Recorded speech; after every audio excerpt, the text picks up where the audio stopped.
Hello. What's going on? You can't answer me, and that's fine. Welcome to the studio, where we listen to music and other stuff. A lot of other stuff too. Cool. Let's check out some music. Kaidi is up first. Holy, damn! Look at this sausage. We're all sausaged out. Okay, let's check out "When You See the Moon." Sounds like a Frank Sinatra song. Yeah, let's have a listen. Sorry, my back hurts, so I'm a little distracted. But once I get into it, we'll be good. Here we go. I'm gonna also turn my air conditioning off because I'm sufficiently cold.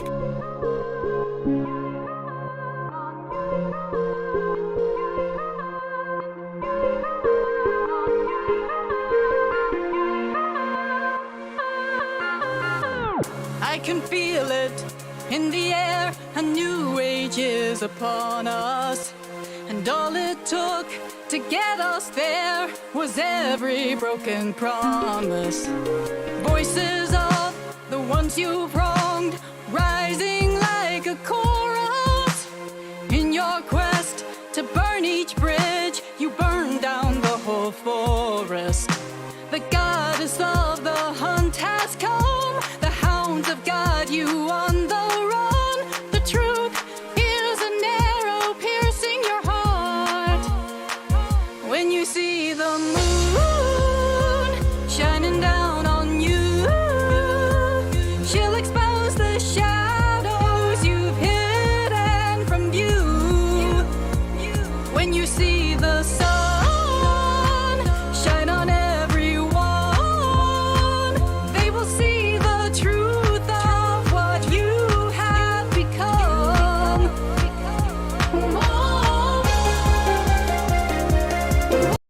Okay, let's stop it here for a sec.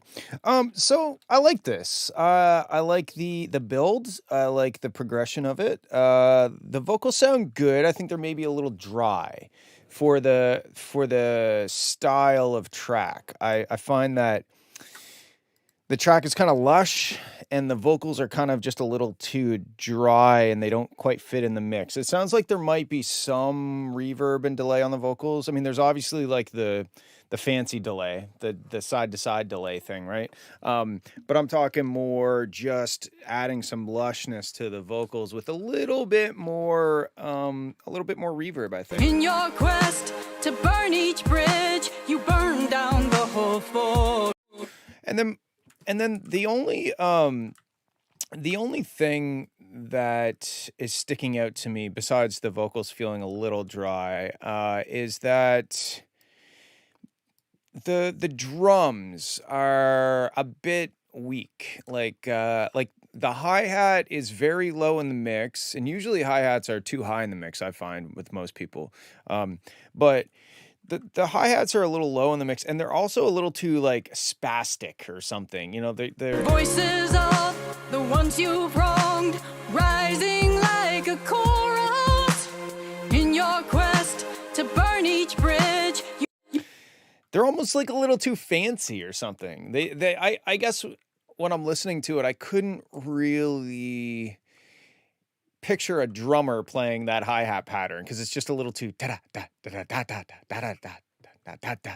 Like there's just a little too trappy hi-hats or something. the goddess of the hunt has. I like the way that the track builds though. I think it's like I think I'm missing maybe just like a bit. It's almost like the hi-hats are drawing too much attention to themselves, and they're just like, hey, it's just like it's just hi-hats. Voices of What's the tempo? I don't know, like one. There's no way. voices of 145. Thank you. voices of the ones you've wronged.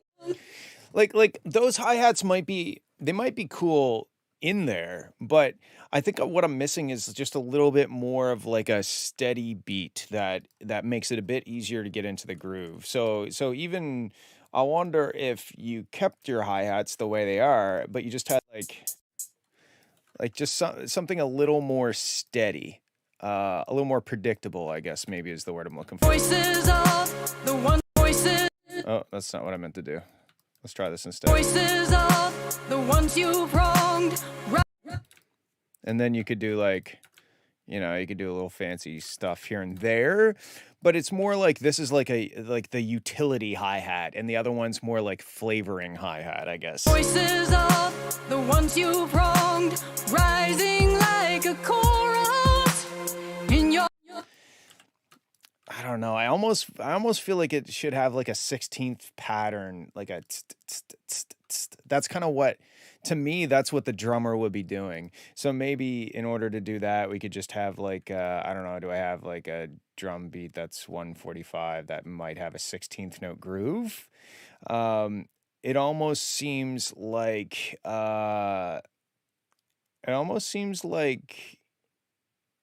too dry, and I think spastic is a good way of putting it. I don't know. This probably isn't right, but we could try it and see what happens. Oh, I'm holding the wrong button. That's why. Voices of. And that's also. Once you. Let's try that. I'm gonna high pass it because it's got like a kick drum in it. We'll just try a couple and see if we can find a groove that fits. Voices of the ones you've wronged, rising. Definitely not that one. It's because it's full time, so maybe we need like a high or a hip hop loop or something. I think something like the groove isn't there, like to capture me and get me kind of, you know.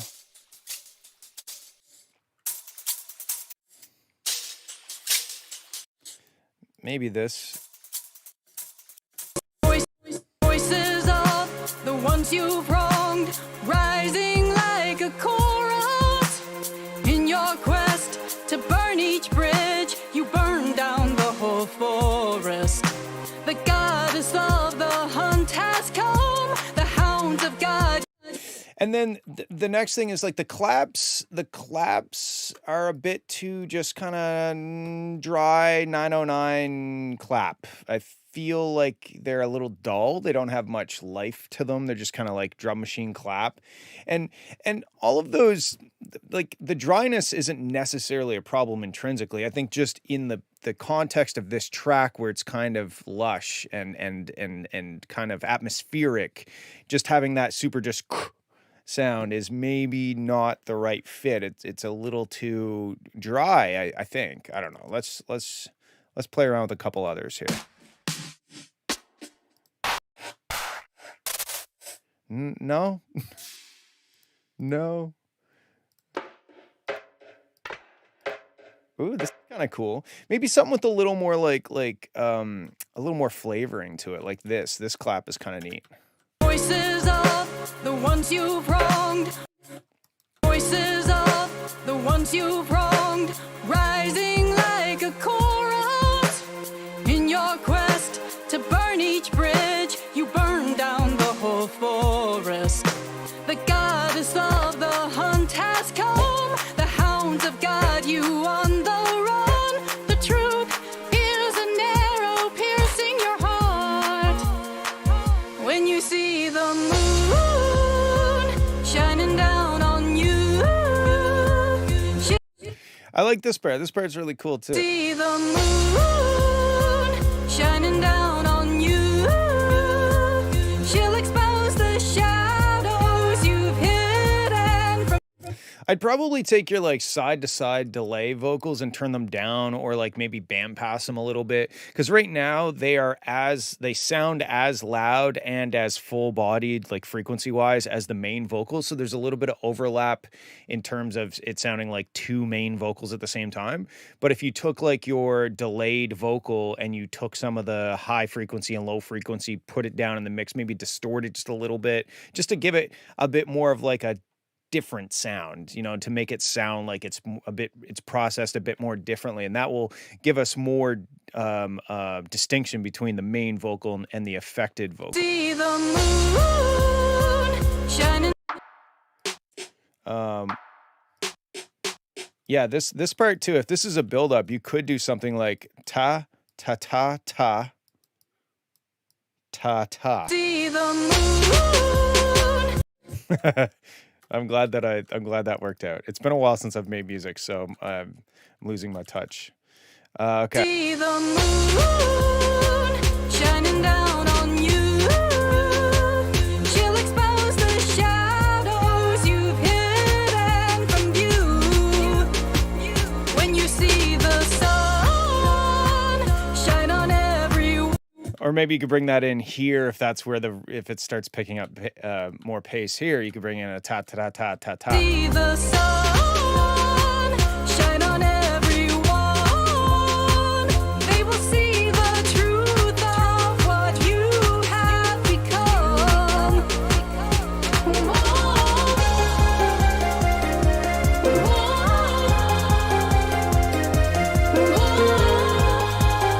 But now, if this is as big as it's gonna get, musically, I think it crescendos strongly, but production wise, it doesn't really.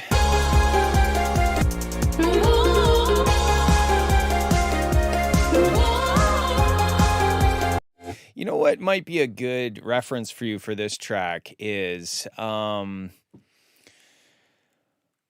Styrofoam, I think is his name. Styrofoam? And Digitalism. Styrofoam. Artists. I feel like you might get some ideas from this guy's music. Best to comply. Hey Jack, it's me. I don't mean to bother you, but something's been on my mind. At the end of... Hold on a sec. There's a specific album that I had back in like the early 2000s. I think it's this one. Yeah.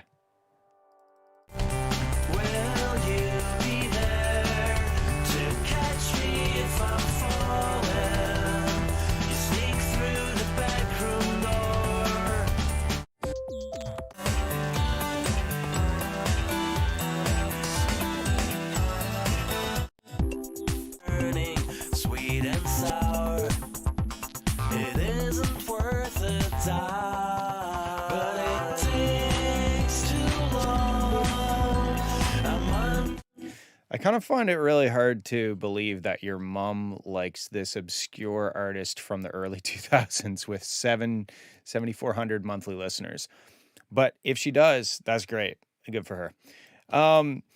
Yeah, anyway, I think that checking out this guy and specifically that album that I just played, whatever it was called, 1,000 Words, that could give you some production ideas because this kind of feels like it's in that direction to me. Kind of like electro, synth pop-ish. Now, when your whoa vocals come in, they sound like way like deep or like very low mid heavy verses.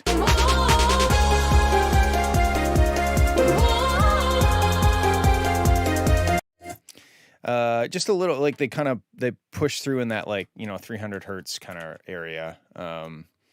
Where's my there? Here we go.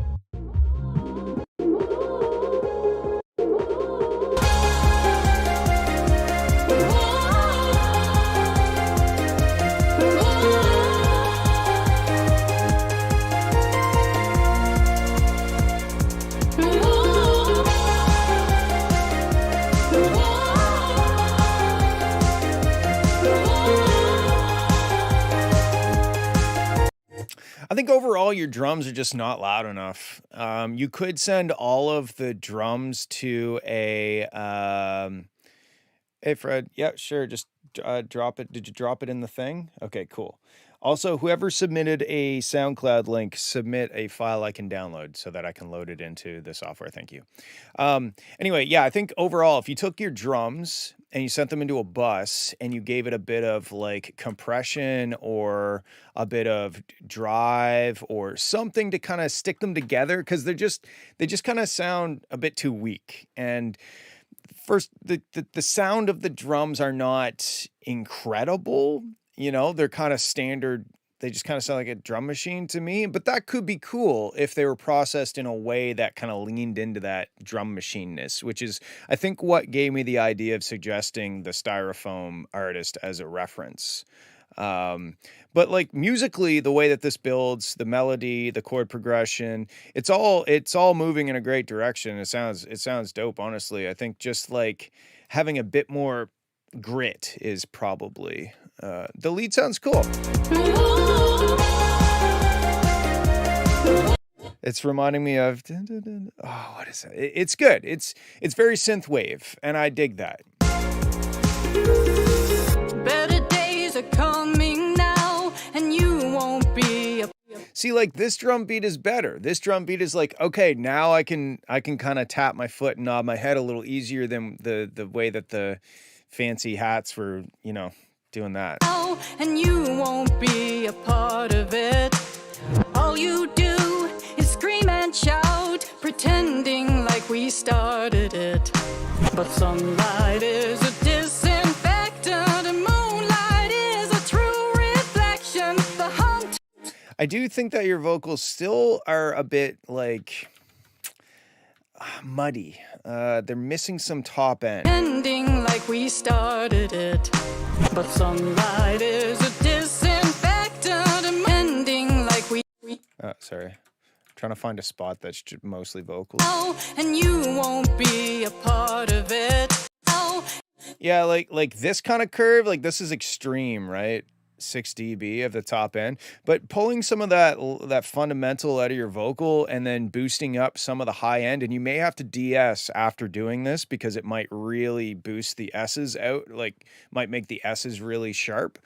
But this kind of curve, I think, is going to make your vocals fit in the mix a little bit better because they're very boomy down in this lower frequency, and they just don't have a lot of airiness to them. So I think that kind of EQ curve, and then maybe some de-essing, is probably going to make it fit in the track a lot better. hunter's flashing arrow will bring you down. When you see the moon shining down on you, she'll expand. Yeah, like this part's dope. I do really think that if you took those panned EQ or panned delayed vocals and you kind of like restricted the bandwidth of them, so really just making them sound almost like a radio, like they sound like they're coming across a telephone, and push them back down in the mix a little bit better, it would make more sense to the listener, like, oh, that's the background vocal echoing out into the background instead of it almost sounds like louder. When you see the moon shining down on you, she'll expose the shadows you've hidden from view. When you see the sun. Are you manually copying and pasting them left and right? I feel like you are, to get the panning, because the timing was a little off, I think, on this one. When you see the sun shine on everyone, they will see the truth of what you've been all along. Like the timing wasn't way off, it just felt a little late. Shadows you've hidden from view. When you see Like this U on the, I guess, right side when you see the felt a little late, but whatever.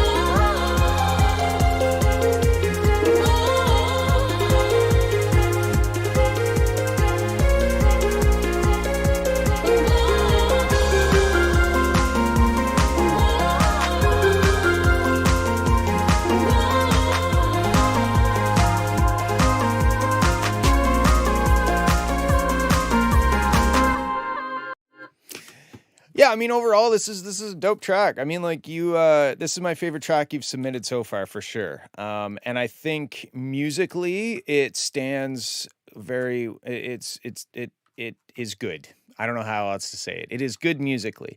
I think the biggest thing is the drums are just not quite cutting it. They're not really punching me as hard as I think they should, and that's the biggest thing. Is just that it just sounds a little too Sounds a little too basic, drum machine, not gritty, Drums, my nemesis. Yeah. I think you should have a budget. You should have like a $100 budget and be like, okay, I'm going to go spend $100 on drums and just go on like Prime Loops or Loop Masters or Wave Alchemy or something. And just go and be like, I'm spending $100 today, whether I like it or not, or I guess 100 quid and, or whatever currency your country uses. And just go get some drums. I mean, like, I do really think that if the drums punched harder, this would be way better. US dollar. Well, 100 US dollars. I don't know. That's a lot of money. Abuse Splice. Yeah, I don't really know how. I'm sure Splice is great to use. I just don't use it. So anyway, that's what I think. I think you did a great job. I think the track is very good musically. And I think as you continue your journey into conquering your nemesis of drums, it'll only go up from here. So great job. Okay, let's move on. We got Let's Play by Fresher and C. Shay. All right, a little Tony action. Here we go.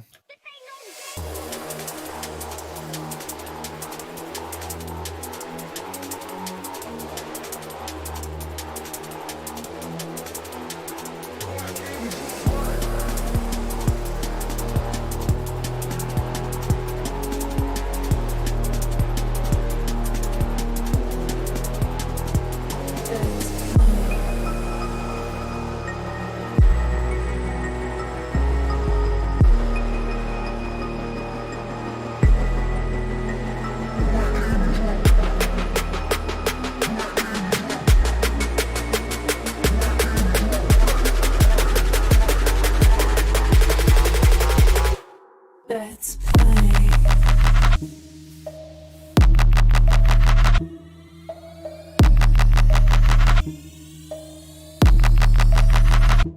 Let's play.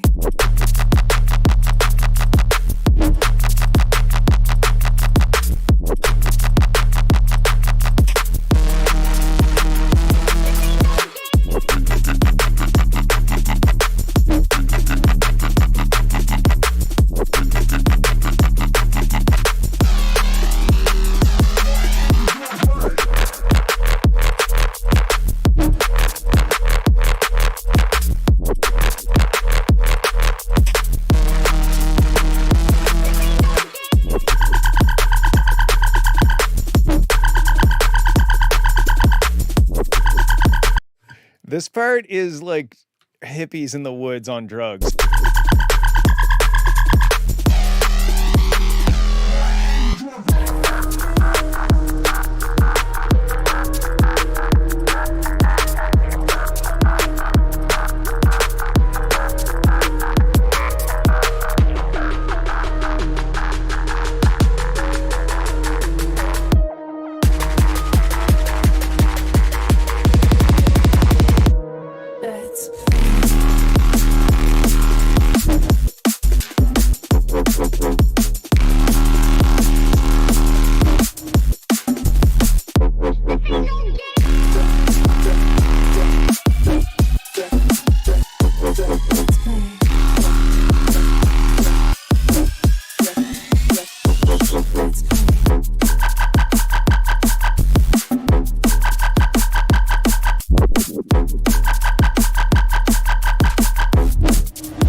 Okay, so here's what I think so far. I think that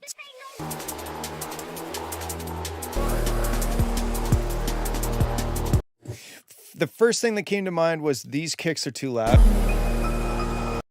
The second thing that came to mind was it kind of feels like it's missing like melodic stuff.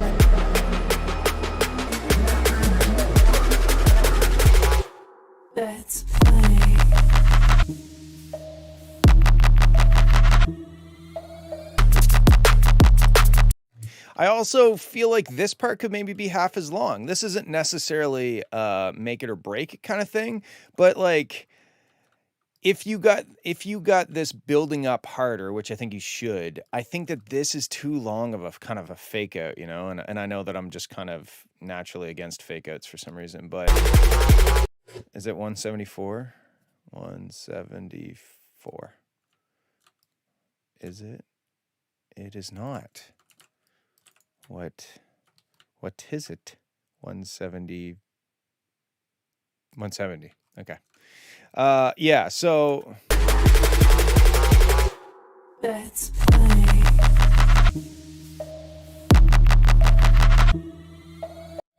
like that. I think that might be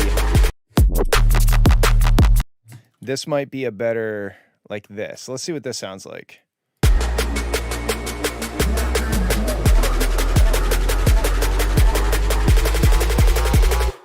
Let's play.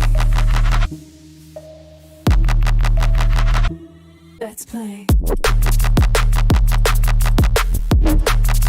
You might have to adjust the way the vocals work because I don't know. Unless maybe you could have this vocal do that and then have it like delay and reverb out a whole bunch and kind of spread out into the atmosphere and then you should keep the little bell going during the drop.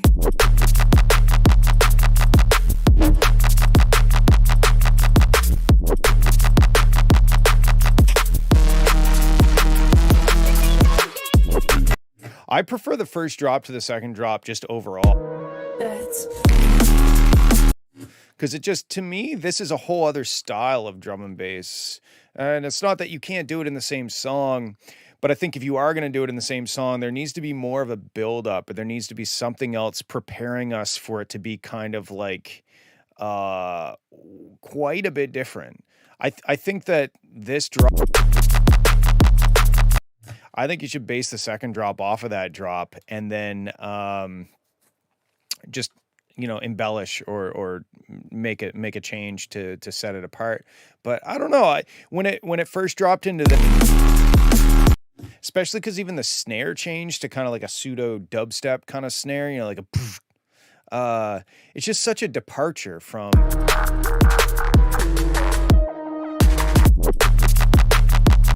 like the track is so slick and like, you know, almost like detective in the shadows, like very kind of, it's cool and it's collected. And when it gets to this part, now it's a bit more like, you know, like this. And again, it's not that you can't do it, but I much preferred this style to the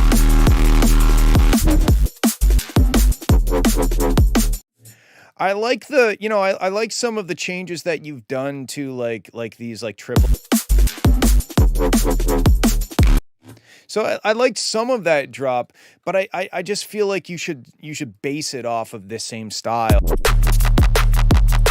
And then incorporate some of the triplet like whoop whoop whoop, you know, like change that style up instead of depart into this whole new more aggressive rock and, you know, drum and bass. I would keep it slick.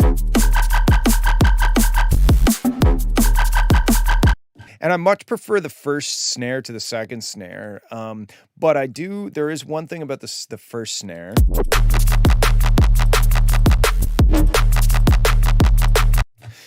Are you sidechaining to the snare at all? I would maybe have a little bit of sidechain to the snare because I do find that this small snare, I like how small it is, but it also doesn't quite hit me. It doesn't, you know, it doesn't have much punch to it. It's almost of a tick. It's more of a tick. Super tight. Maybe just a bit more aggressive on the sidechain, and maybe, I don't know, maybe layer like, just take that second snare that's in the second drop, shorten it right up so we only get the like the initial like hit of it, and maybe layer it just so that I just want to feel the snare a little bit more. It doesn't have to be like, it doesn't have to like smack me in the face every time, but I feel like it could hit me harder. The sound of it is great. Like the way it sounds is great, but just the meat and potatoes of it, I don't know if that fits at all. I don't know. I just ate meat and potatoes, so. But yeah, and then I think my last note is just that, it sounds like it does sound very whip. It sounds very like, here are some ideas I have. I think having a better idea of a theme, a melodic theme, some sort of little hook that can tie the whole track together, and give it more context or more of like a world to live in. I think that's going to be the biggest thing. Is right now it's like it's a cool build up, super cool drop. It's got lots of cool sounds in it, but it just doesn't really feel like a song yet. And I'm sure that that's okay, because that's just where it's at in the journey. Communication themes challenge. Yeah, like you've created a really great place for like a main character to live, but I don't feel like we have that main character yet. You have a lot of supporting roles.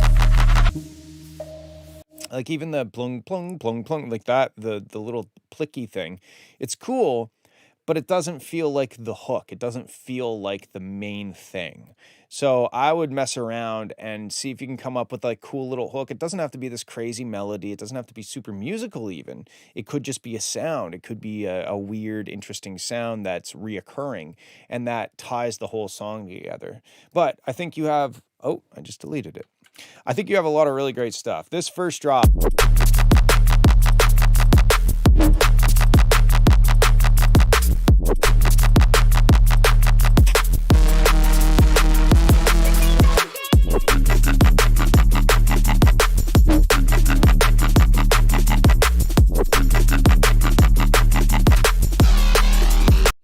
Yeah, like you have call and response. You have call, response. Call, response. You have it there already.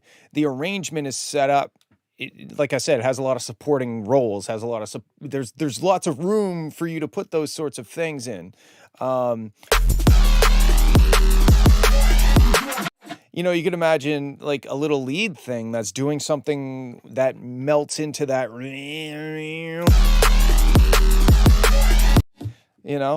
Anyway, those are my thoughts. I think it's super cool, and good luck. All right, letting someone go. Rage Stone bootleg demo mixing sucks. Cool.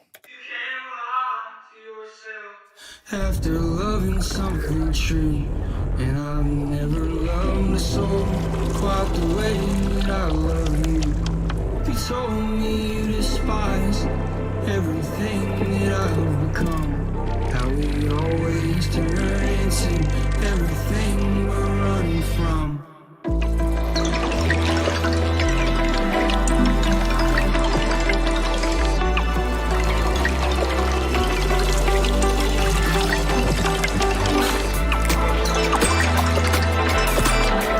I feel like I'm being washed down a digital river.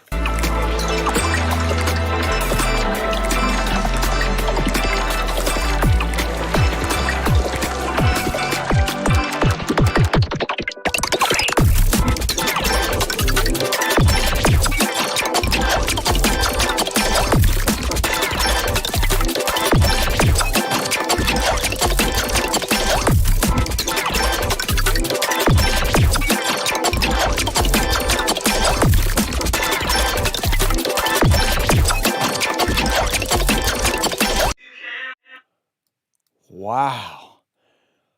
I feel like as a human, I wasn't meant to hear that many noises that close together. Okay. After loving something true. Here's my overall thought. It's too insane. And I know that this style of music, it kind of is insane, and that's okay. It's okay to be insane.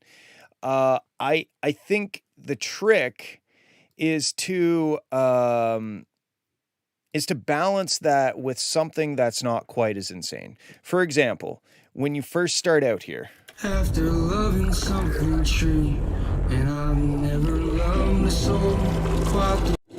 Why not have just a nice, discernible note that's underneath? If you're gonna sing and you're singing to a key, I really think you should have the key in there. So like if we take this track and we send it to a track and we low or high pass. After loving some, Da, da, da, da, da. Now we got to figure out what key it's in. after And I go to my trusty.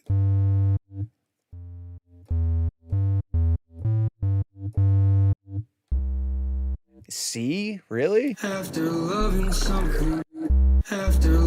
something true, and I've never loved a soul quite the way. Hold on. After loving something true, and I've never loved a soul. See, I don't even know what the bass should be. I don't know what note should be there. It's kind of confusing melodically. Thank you for putting my song in your sets. I hope that it does you well. You told me to spy. But I guess my overall thought here is that there's just this very confusing musically, because there's just so many cool, and don't get me wrong, the sounds are cool. You've got a lot of really wicked, interesting digital alien River on Mars kind of sounds going on. But to kind of temper it with some more traditional musical elements, like just a chord progression. I put work this out in mine. Cool. I forgot that song existed. I forget most of my songs exist. I forget that I'm a musician most of the time, actually. Always turn and sing every.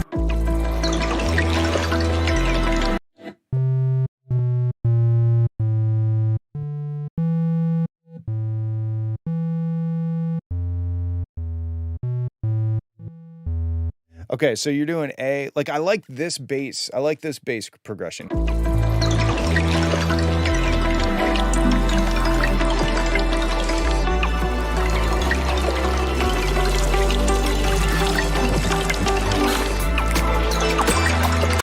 So is that what should be over top of this?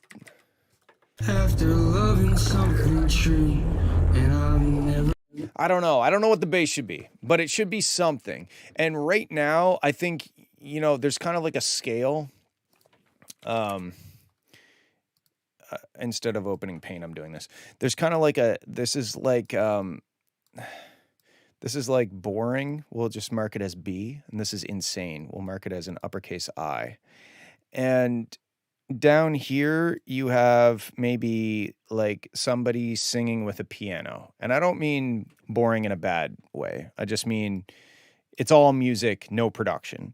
Up here is all production and no music. And I think you're kind of hovering in this kind of area right now. So if you could just go ahead and bring it back to somewhere, maybe here.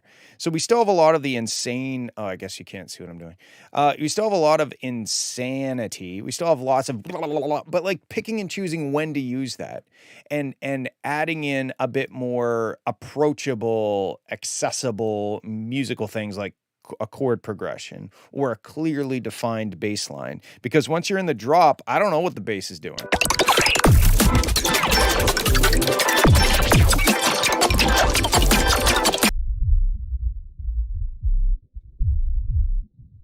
Like if I solo the sub, it just sounds like somebody's like I live in an apartment with loud people upstairs and they're walking around and maybe they're in a fight. That's kind of what it sounds like when I just solo the sub.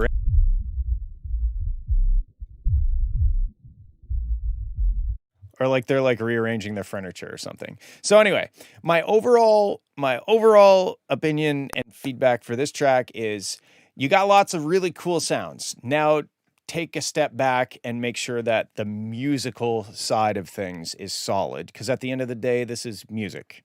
And I know that there's certain styles of music like experimental noise where music doesn't really come into it a whole lot, but I think this is not that. I think this wants to be musical, especially because there's vocals, and I like the vocals. I just think they would hit better if it was just a little more bringing it back a few steps towards traditional music. Okay, cool. That's what I think. Thanks for sending. Let's check out Multifox, Take Me Up, and I'm going to go grab these other last couple tracks.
So and I think this is the same as I felt I think it was last week you sent in a version of this. Why you take me up, baby, baby, take me up, ain't Why I think during the drop you should still have the same kind of progression, like baseline progression, nobody love me like you. because it's really good. Like this. Why you take me up, baby, baby, take me up, ain't nobody love me like you love me. So.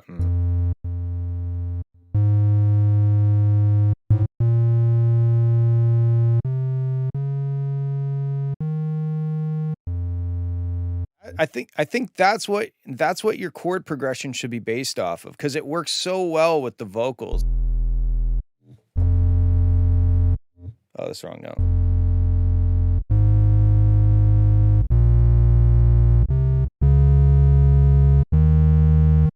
So F, G sharp, A sharp, C, C sharp, D sharp.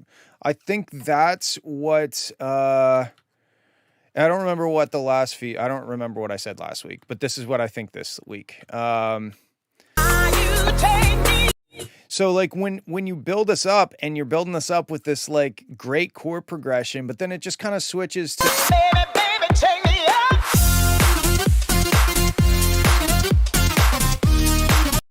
yeah, no. It's not that it doesn't work, but it's kind of like a bait and switch. Like I feel like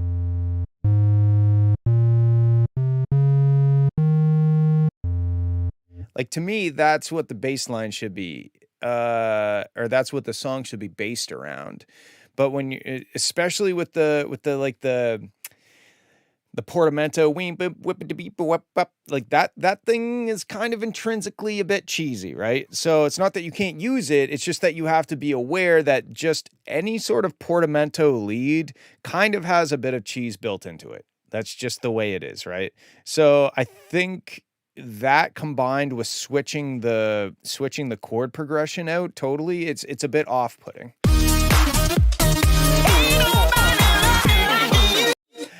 Cheese is not necessarily a bad thing. It just has to be self-aware cheese. And it's like, here's the thing. You can have cheese. You can have a beautiful meal and there can be cheese. But sometimes if somebody gave me a plate of shredded cheese, wait a minute. No, that actually sounds delicious. Okay, this analogy no longer works because shredded cheese is delicious. I think having cheese in there is like, okay, that's fine, but it just can't all be cheese. I think that's what I'm trying to say. Even though in the real world, I would love a plate of just cheese.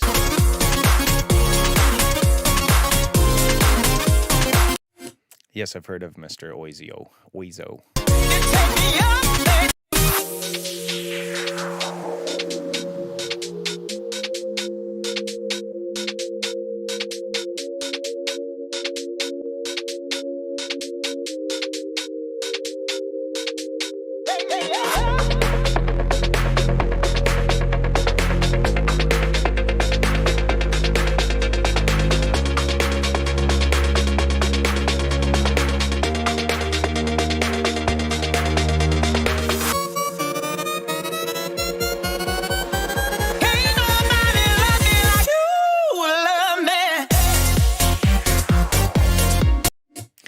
Yeah. So I firmly believe that this track is everything up to the drop sounds good, but then when it drops, it just kind of feels like not the same song all of a sudden. And it's almost like it's going from like a house track to like almost like a fidget track or something. Like the mix isn't bad. This is more about sound choice and maybe note choice. It's not necessarily, like I wouldn't focus too much on trying to get like sonically getting it to sound better. I don't like the lead either, to be honest. It's not really my thing. I think that a more house, but it's not my track. So if Multifox loves this lead sound, great. I don't really like it. I don't like the way it sounds, to be honest.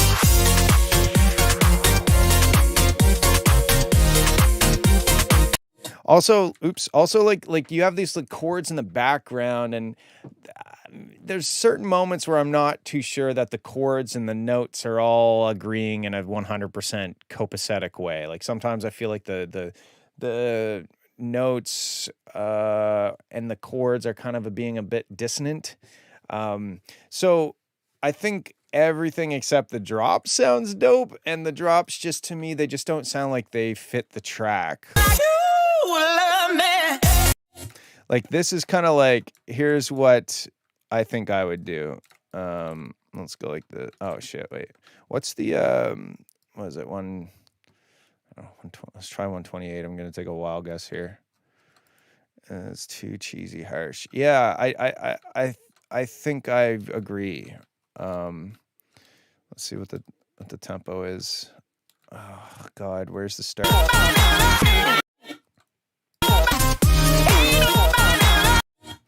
Oh my God, why am my brain not working? Why are my brain not working?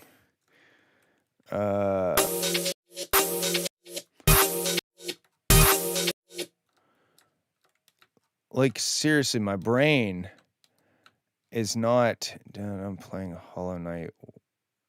What? No, you can do whatever you want. You don't have to watch.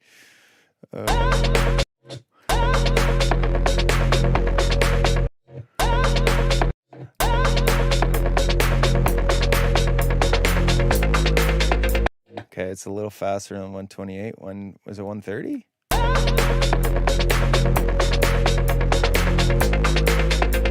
Yes, okay.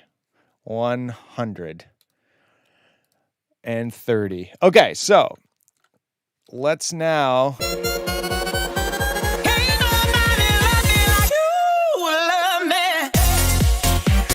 So like this is kind of more what I'm thinking. Like I'm not gonna make the drop, but it's more of like let's just go into like a house loop folder and just see if we can get like oh.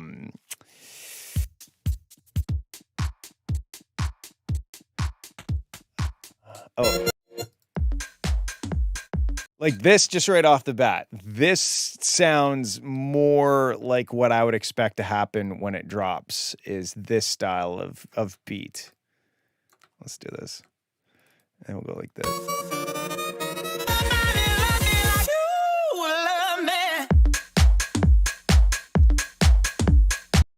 And then, you know, obviously music and stuff. The music happens. All of a sudden music happens. But like this is like that vocal, the chord progression, the kind of the leads in the top, it all sounds like it's building me up for like a house beat.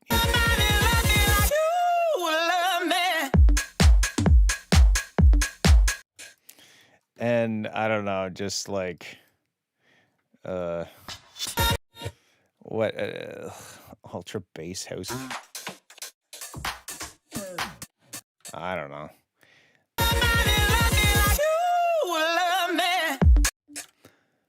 Yeah.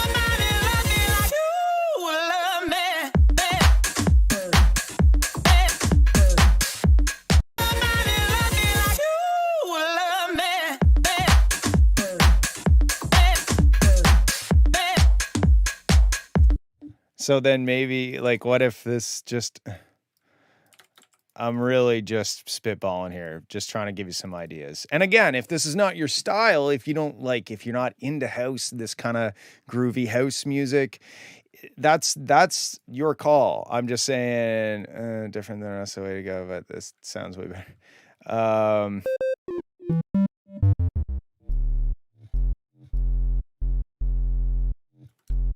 Yeah, let's just put in like the most basic bass lines.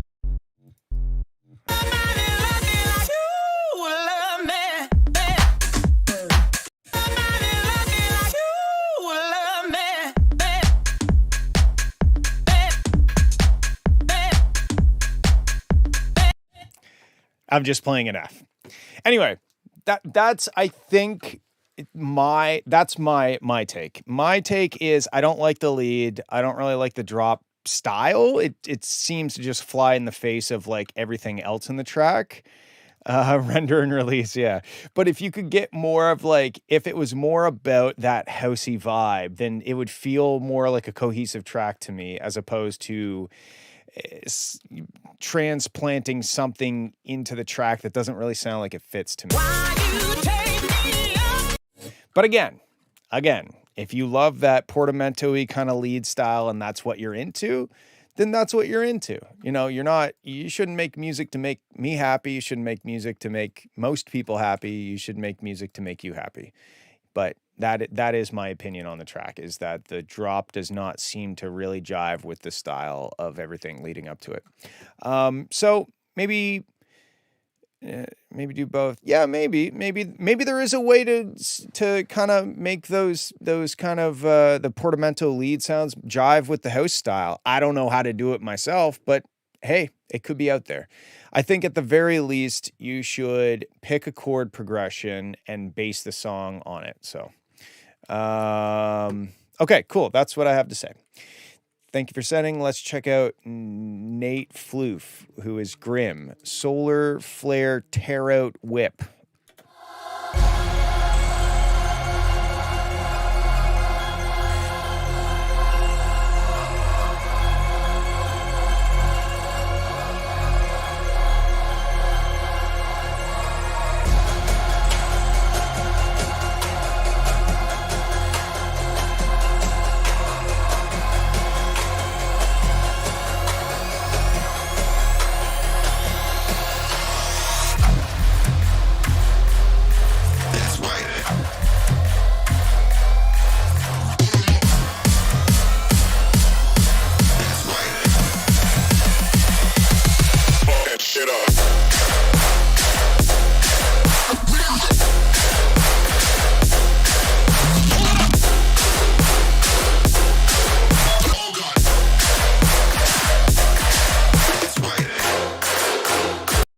Okay, so first of all, I think that this sound is a little too overbearing.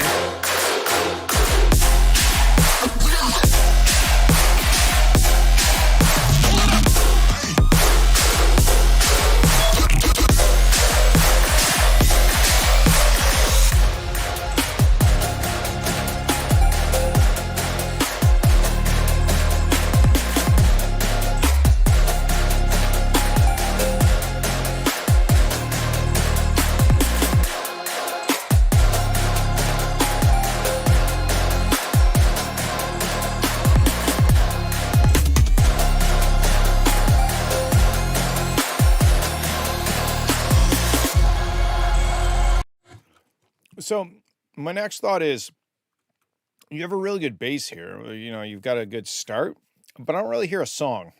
I hear noises and a beat, and they're all cool noises, and they're all cool, and the beats are cool and everything. But I don't really hear an identity to the song. You know, a hook, a melodic thing, something that gives it more than just like, here are some good sounding drums and good sounding wubs.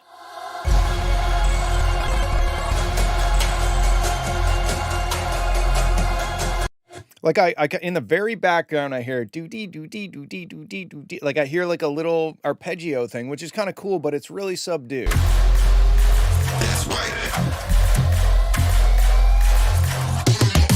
And then we quickly transition into like wubs and dubs and bubs, and they're all cool. I do think that like that tear out sound, the chung cha chum chung, the thing that sounds like a riot kind of track.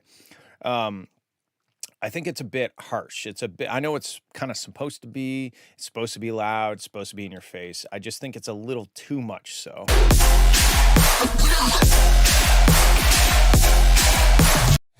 But again, the beat is cool. The sound design is cool. The production is cool. But where's the song? It's cha cha cha cha cha cha cha cha cha cha. Like that's not enough to be a song, you know. I think the second is toned down a bit. Okay. Even here, like I like this. I like the switch up with the bass notes, and it feels like it's deep and kind of emotional and stuff, but there's no real melody. there might be some melodic things in there, but there's no real melody to speak of.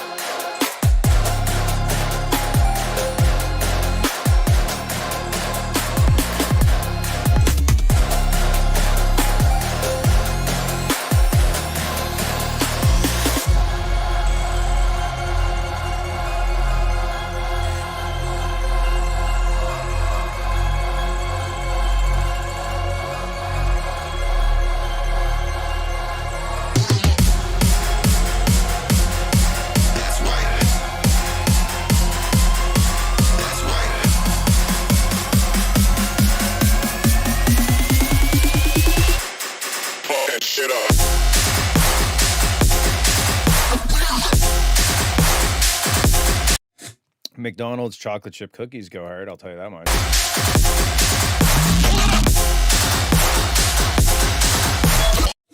Again, like it's too that the cha cha cha cha whatever that sound is called, I'm sure there's a name for it. It's too atonal, it's too noise, it's too harsh, and it just kind of sounds like a wall of noise. It doesn't really have any real tonality to it. It's just kind of the whole time.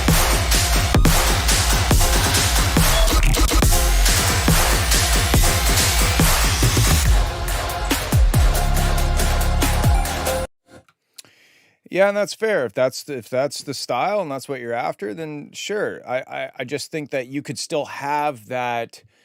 You could still, channel this style and this sound, but still have a bit more tonality to it. Even if it's cutting away from the cha cha cha every once in a while and having like a different wub sound that has more bass and like neatly divided harmonics that sounds like, oh, that's a note.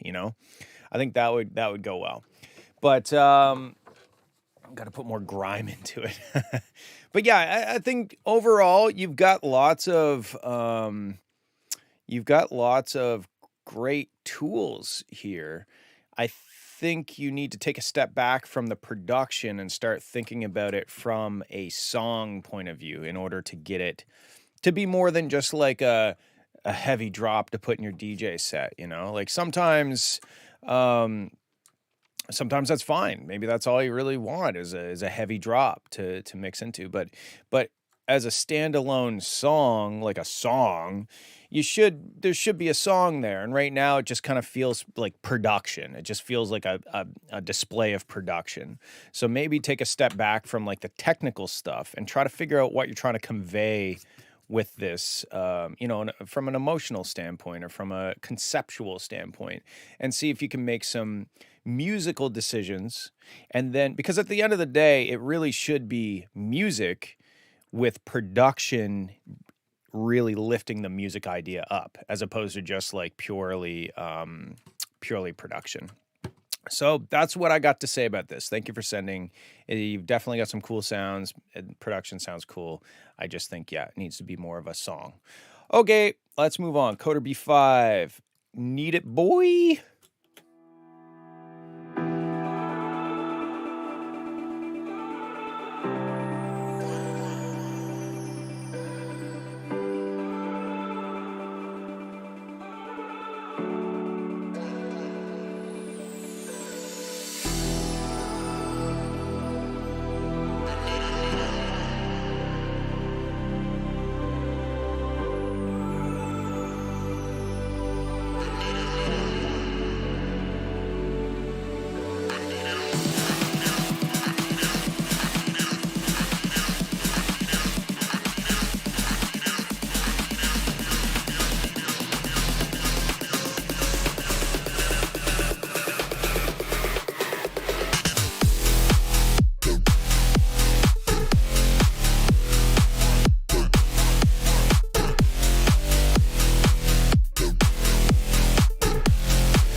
So is there going to be like vocals during this? Is there going to be something? Right right now, these breakdown sections feel kind of empty, like they're missing like the main element. So maybe there's gonna be vocals.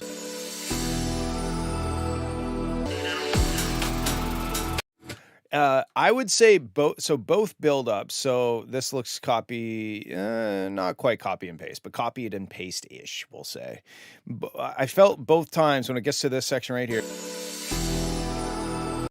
I feel like there needs to be like some sort of pickup, like some sort of rhythmic, like drums or something. I feel like waiting this long to bring the drums in, unless the vocals are like so outstanding that are, I'm assuming, are going to be in there at some point, that it doesn't need it. But right now, it kind of feels like when it gets to this section, I'm kind of wanting something to pick the pace up to let us know that we're moving towards something, and it's not quite there.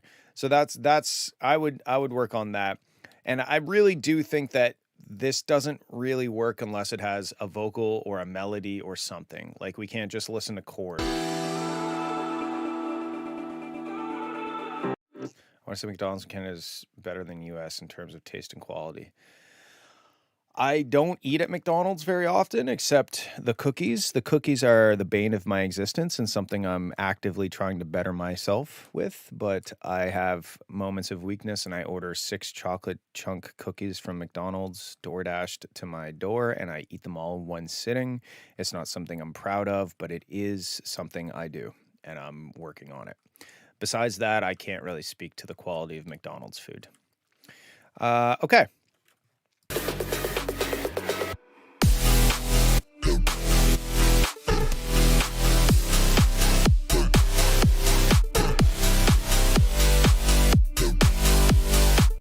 Yeah, I order 6 and I fucking eat them all. Sometimes, I shouldn't admit this. Sometimes I order 6 chocolate chunk cookies and a small Oreo McFlurry, and I eat them all at the same time. I eat them all in one sitting, and I feel like shit, but it's worth it somehow, and I really know that I shouldn't, and when I'm doing it, I know I shouldn't do it. But there's just something about, oh God, and when the McFlurry starts to melt, but there's little pockets of like unmelted McFlurry in amongst the melted McFlurry, there's like a difference in viscosity.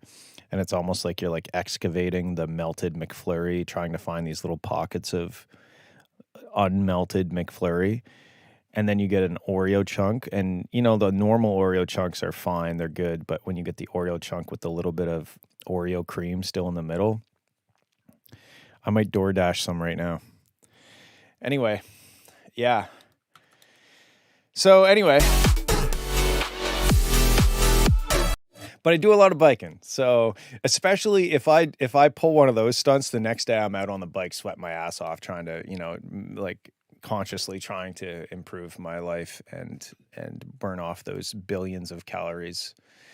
Anyway, okay, so so far that's what I think. I think it needs a main vocal or melody. These sections are fine as like a starting point, and they're fine as like a like something to set the main element on, but it doesn't really necessarily work by itself because it's just kind of chords, you know. And then you've got like the thing in the background kind of delayed out, but that doesn't really cut it. That's like ear candy atmospheric stuff. So it needs some sort of main element, I think. Now when it gets to the drops,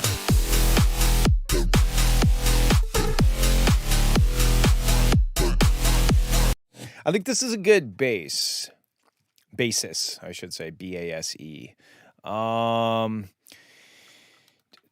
don't you just set here? I'll unlock the thread.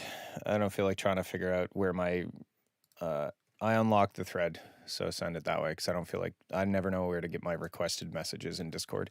Anyway, yeah, when it dropped,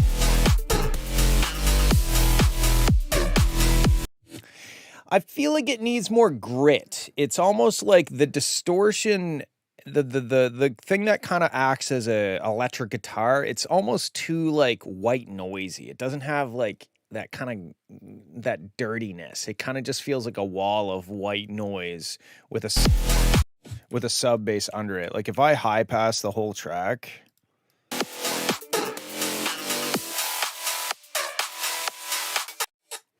I don't know. It's not that. I think if it had like a greasier kind of like Not acid. Let's just reinitialize this real quick. Maybe like even just like a distorted sawtooth to give it a bit more girth. Mixed in with that.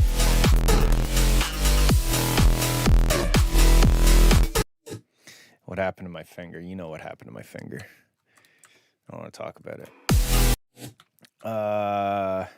Push plus 3 decibels. Yeah, I think kind of getting something that has a bit more grit and less noise. Might have fucked the drop. It's not bad. It just kind of feels, it almost doesn't have a whole lot of character to those sounds. It just kind of it feels just like just noise, but too noisy. It doesn't have like that like greasiness to it. Oops.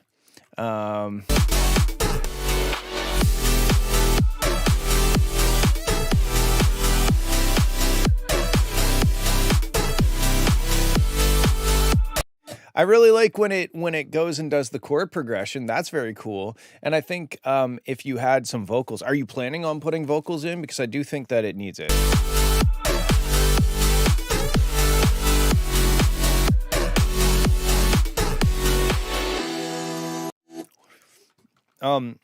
Yeah, I think those are my thoughts so far.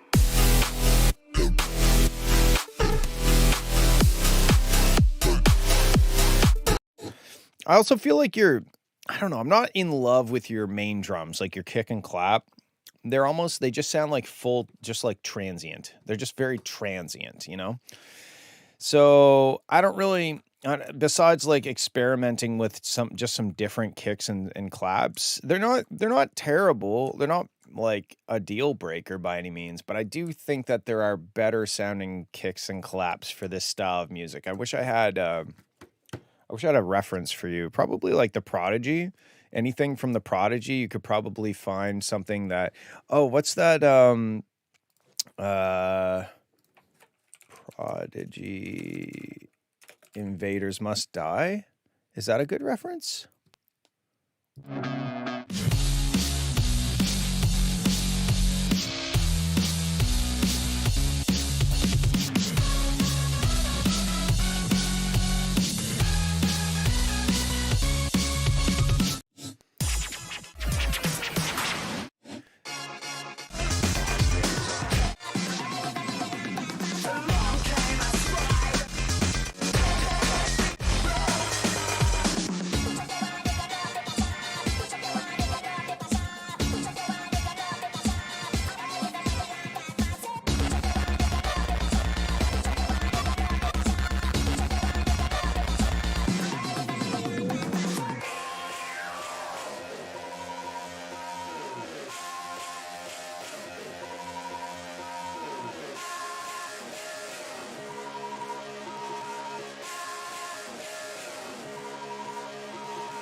This track's pretty sick too.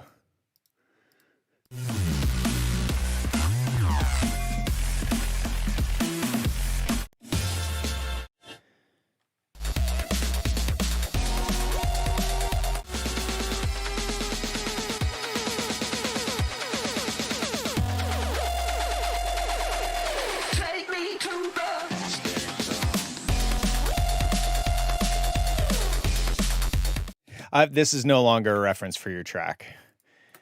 Oh, none of my, I don't monetize any of my shit. So yeah, I don't give a shit. Enjoy that 3 cents, Prodigy.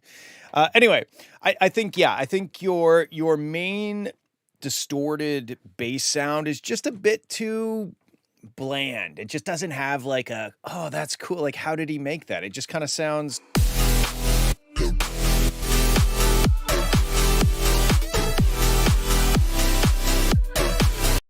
Like, it doesn't sound bad.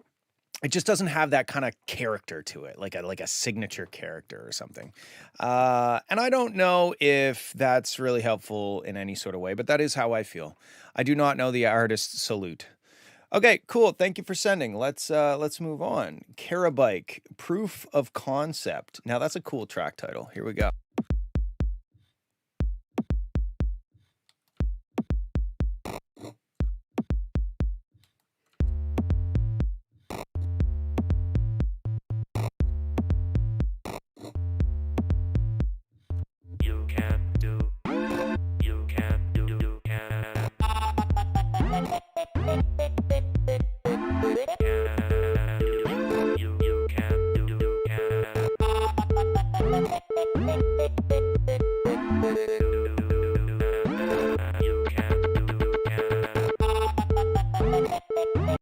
Yes, I know Porter Robertson.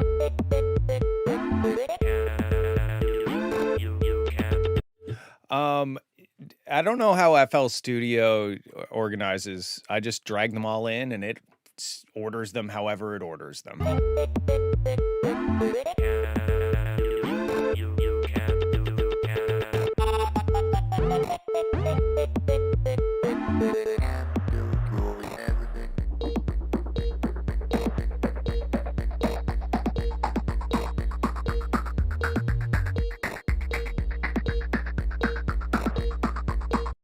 This is actually pretty cool. I like this. The thing I don't like is the intro. It's just too... It's too like, okay, anybody want some tiny little drum samples? Here you go, you know? So to me, the intro just doesn't really do it. It just doesn't really do a whole lot for me. Oopsies. Bomberman shit. But once it gets into it, it's pretty cool.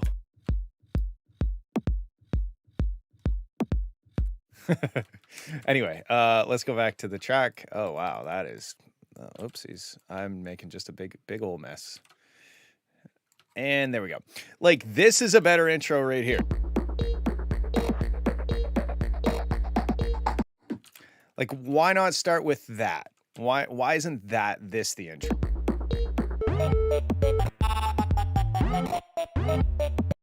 The next thing is, like, this is weird and wonky, and that's fine. But, like, you could probably...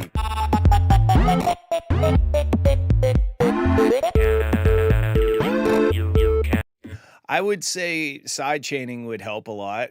Fit things together in a more modern kind of way if you side chain things to the bass.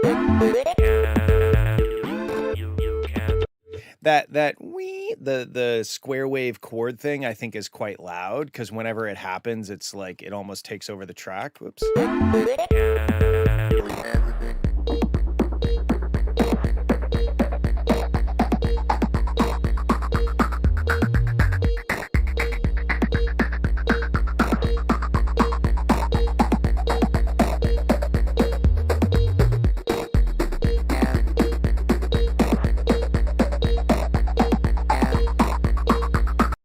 It's kind of funny, like over on the spectrum, it looks like an E, and it sounds like an E too. E, E, E.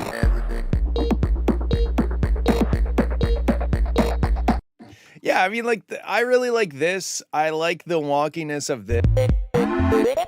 The intro just was kind of like, whatever, just a couple sounds, like, being played rhythmically.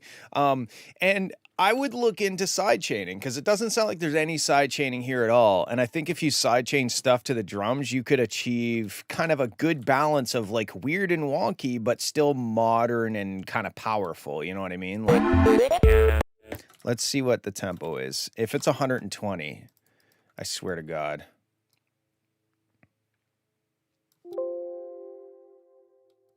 It's 120. So, like, what if I just do this? So you've got kind of like the weird and wonkiness down, okay? We don't need to worry about that. We got lots of weird and wonky sounds. What you need now is something to bring it into, you know, the 23rd century or whatever we're at now. I don't even know what year it is. It's like fucking 2025, 4. Robots would pick this tempo. Yeah. Okay, now let's just layer some, I don't know, drum, do kick drum. Oh. Maybe not those ones. Sure, let's try this one. Okay. And then let's try like some sort of housey kind of loop or something. Oopsies.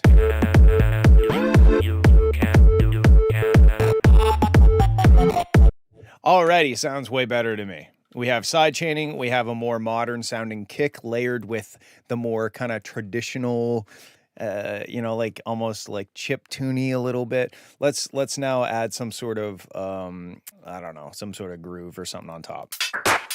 Sure, we'll just pick the first one we come across.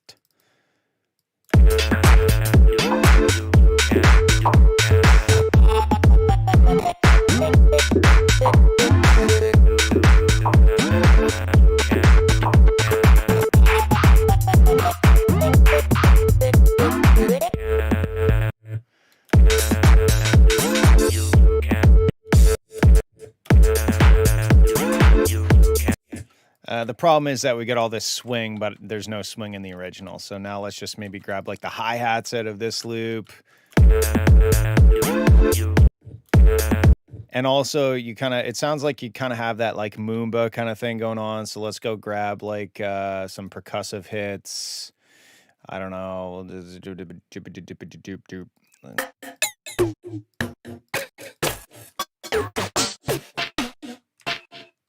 Sure. I don't think that's a good sound, but we'll try it anyway.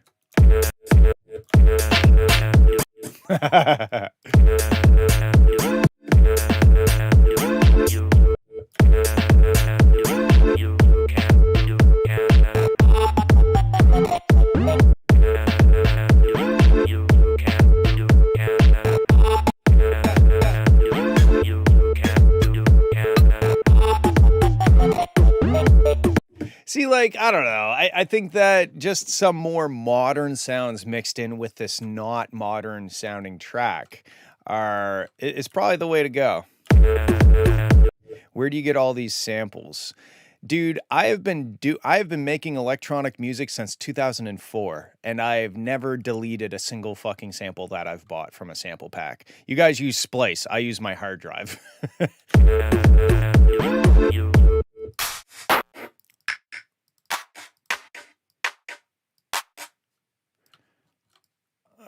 Okay, let's try this. And I'm not saying these are the right sounds. I'm just trying to give you some ideas on what to play with.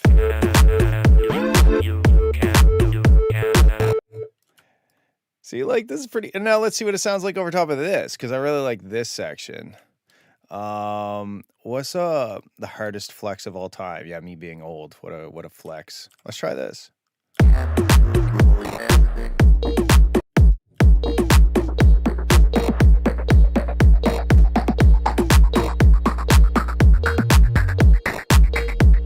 See, even that is pretty cool. And all it is it's a more modern production technique of just using more modern sounds, but also just the side chaining. Because if we listen to just the track and then we listen to it with just side chaining, a kick and a clap.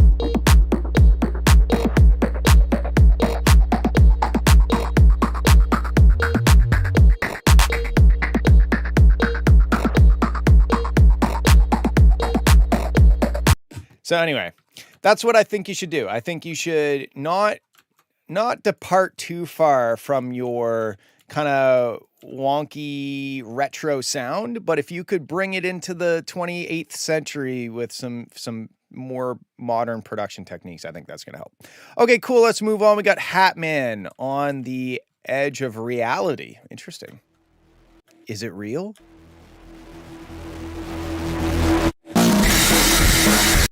Holy shit. I forgot that I had the limiter down. Oh, okay.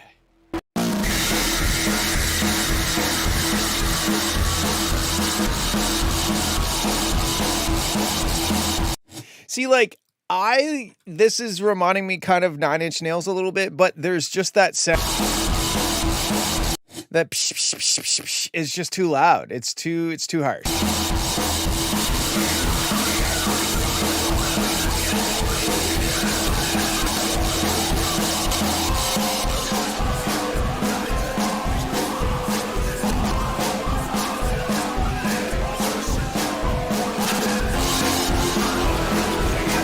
It's the crash cymbal. The crash is like too hard on my ear. That thing that happened. It's even causing your master limiter to duck. Oh yeah, you might be right. You might be right about that. That's a good call. What is this one? This is Hatman. I'm going to Hatman do H. Thank you. Oh, yeah. All right.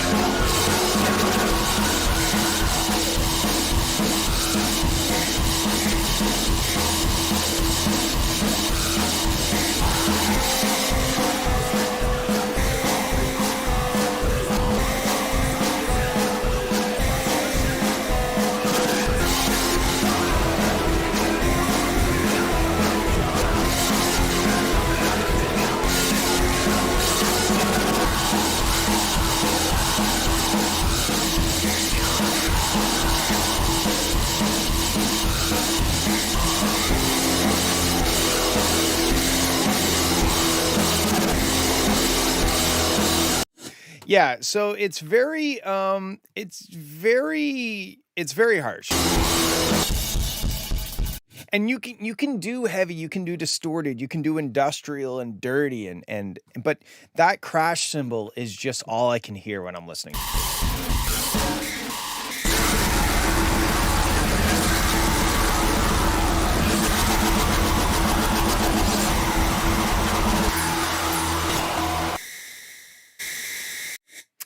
So I think overall, what I would say is if you're going to go for kind of like a noise industrial sound, I think that you should just turn, at the very least, turn that crash cymbal down significantly so that I can blast it and not destroy my ears. Poor drums all behind it.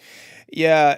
And Moy makes a good point. Like, too noisy makes no sense. My brain hurts trying to decipher what noises are playing and also the poor drum. Like, it's like all the elements are just kind of noise underneath that crash cymbal to me. And it's kind of hard to, like, if you were to apply typical mixing techniques and typical mixing feedback to this, you'd be like, you got to start over, dude. This is terrible. But that's the style of music is like experimental noise, industrial. So I get it. I understand that this is a style of music, but I think objectively that crash cymbal should come down. And I don't really know what else to say besides that, because if I start trying to give you feedback on things to change, it will become not what it is. And it is industrial, noise, experimental, etc. But I think my one piece of advice for this is turn that fucking cymbal down. Thank you. Okay, thanks for sending. Let's move on. All right, we got Freeze, UK baseline, new arrangement and content. Wow, look at that. Yo. Are you duck my blood? I big up Dex Blizzard, yeah, Royal Rumble business. You know it involves nothing long, headlock, full Nelson.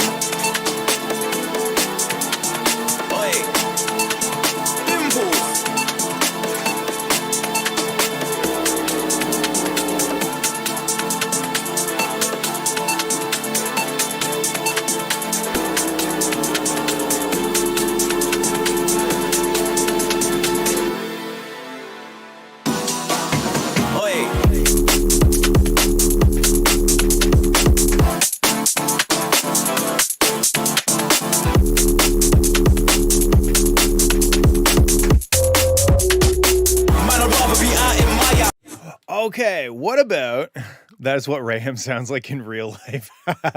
That's funny. What about, let me figure out, what is it, 126? What's the tempo? Tell me the tempo before I figure it out and you will win a cookie. Just joking, that's not legally binding.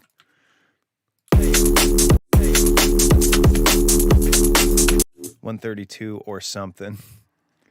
Very precise, I love it. It doesn't look like 132 to me. It looks like maybe 135. 135, I think. What about... Now, where's this?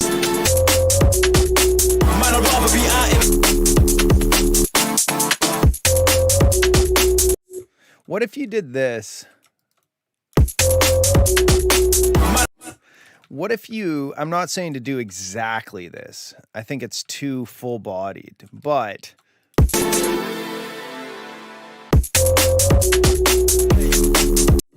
like not with the drums, just the bass. Take the drums out of this, and right before it drops, I don't know. It might work. It might not work. I'm just thinking that everything up until this point right here, and maybe it's just this very end that I'm not into. Yeah, I think it's just the very end. So like, Are you duck high blood? Hey, big up Dex Blizzard, yeah, Royal Rumble business. Hey, yo. I wonder, like, could we like steal this? I think that there's just not quite enough style right before the drop. Yo.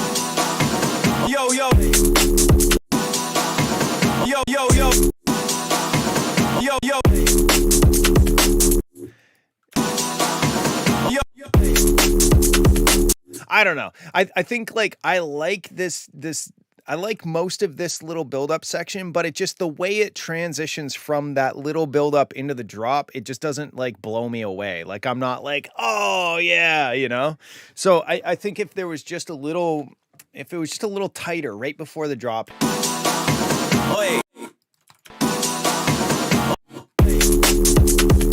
Maybe there's something else. Yo. Ooh, you can maybe steal this. I'm just like looking for shit that you already made that might work there. Like this might.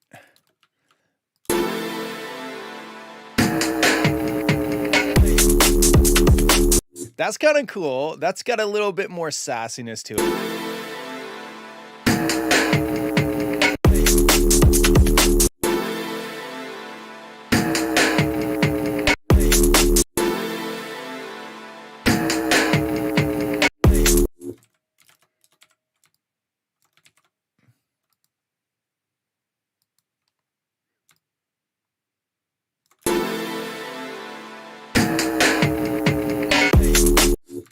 Fuck.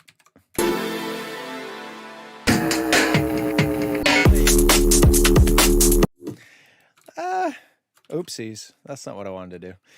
Something like this I think would work. Not this exact.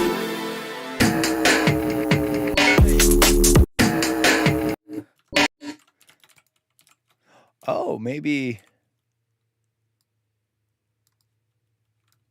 Where's that kick? Where's that Pokemon? I don't know if this is gonna work or not, but we will try.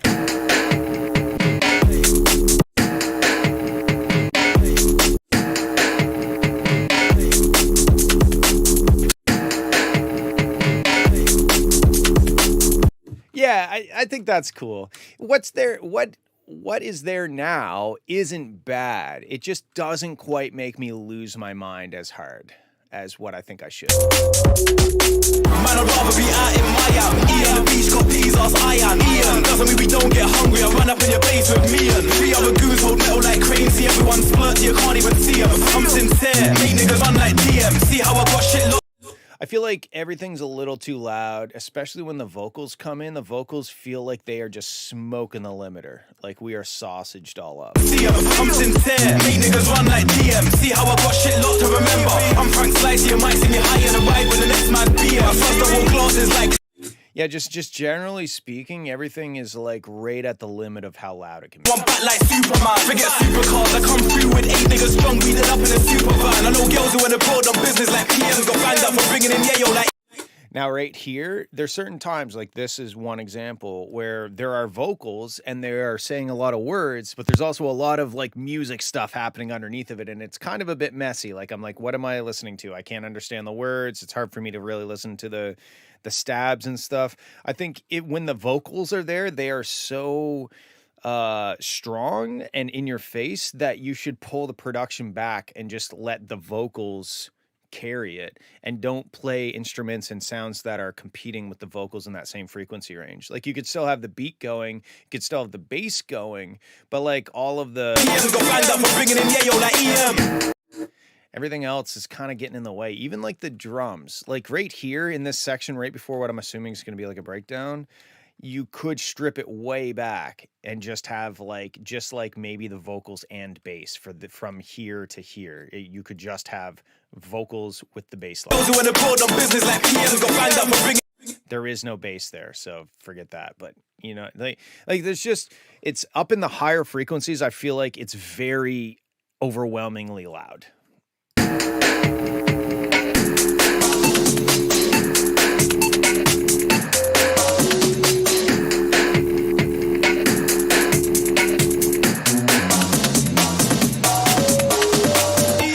It's a first round KO. Hedge my flag cause I'm money that TO. But when trust is a bed for 4 years, I come through with something that's barely a TO. Got a problem, say so. To the fees in my ends, it's Christmas when I re up. And time's no issue, I'm going, then I'll be up. Same thing here. I don't really necessarily, I can't understand really a single word he's saying. Up and time's no issue, I'm going in the city like arms out, and don't take cause they really pay out. But listen like a kid on a day out.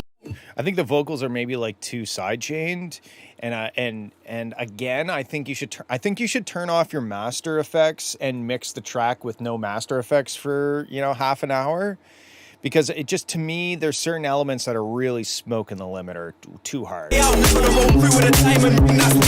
when you see me embrace the presence, a legend, the rep way before German. I'm in the game, please stay out. Us guys are out in the cold, there's a quote they can lay out.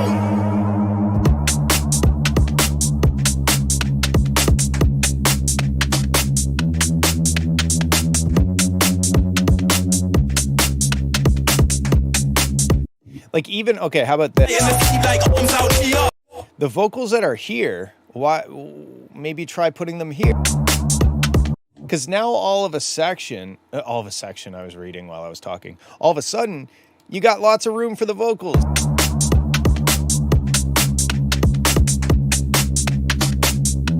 You know, you got like just a simple beat, a bass line, the vocals could be there, and is there a bunch of delay on the vocals, or is that cooked in? So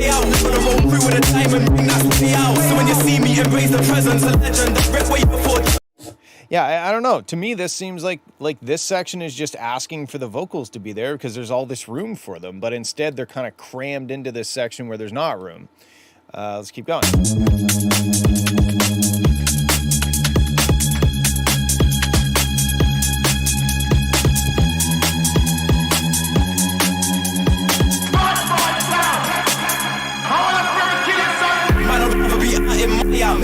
He's got peas ass iron. Ian doesn't mean we don't get hungry. I run up in your base with me and 3 other crews hold like green. See everyone spurt, you can't even see them. I'm sincere, make niggas run like DM. See how I got shit locked to remember. I'm Frank Slicey, you might see me high in the ride with the next man's beer. I first I wore glasses like Clark Kent, and I took them off and now I'm back like Superman. Supercars, I come through with 8 niggas.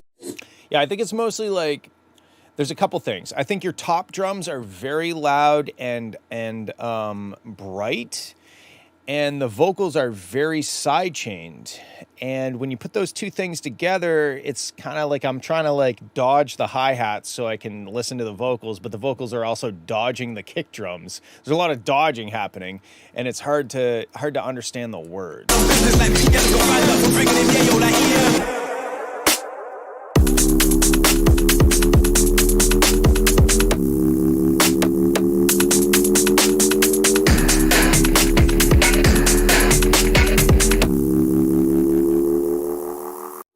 But overall, it's sounding very good. I really like this track. So hopefully that helps. Okay, let's move on. I don't know why I got 2 of them, but we're going to move on.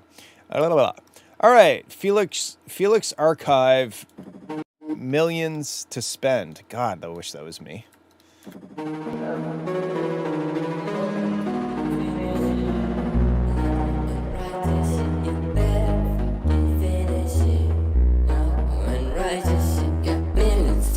That's how I roll.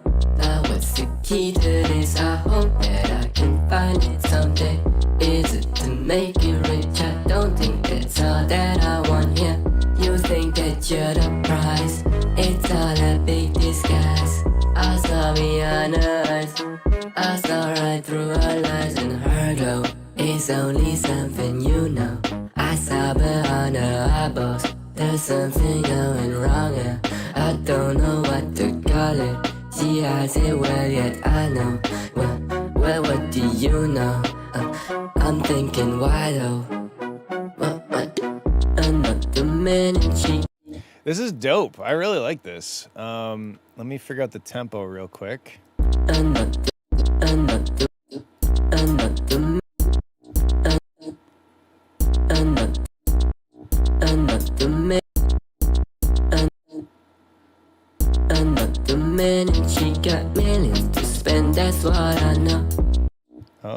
Is it just 100?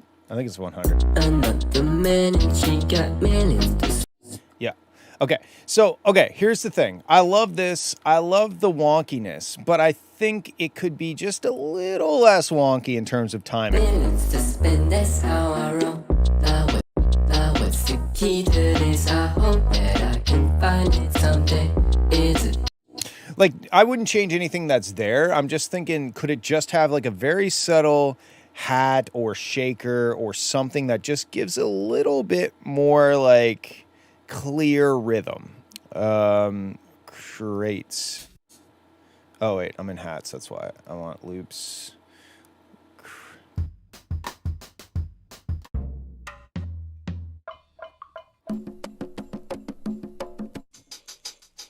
Sure, let's try this. Now what's the key to this? I hope that I can find it someday. Okay, but this is like super late. Now what's the key to? Now what's the key to this? I hope that I can find it someday. Is it to make you rich? I don't think. Maybe it just needs like a downbeat hi-hat, you know, like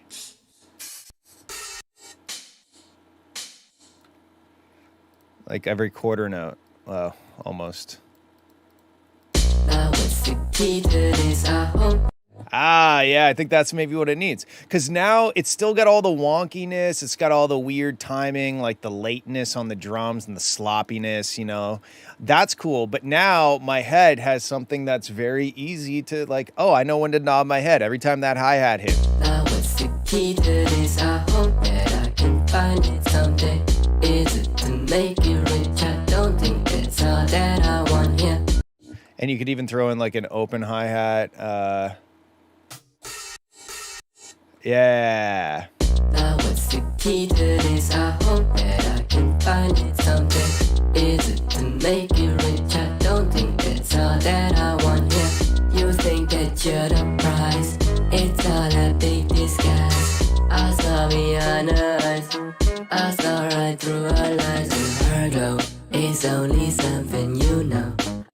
And then I would probably bring like the snare up a bit, and maybe the kick. I think the drums overall probably could come up.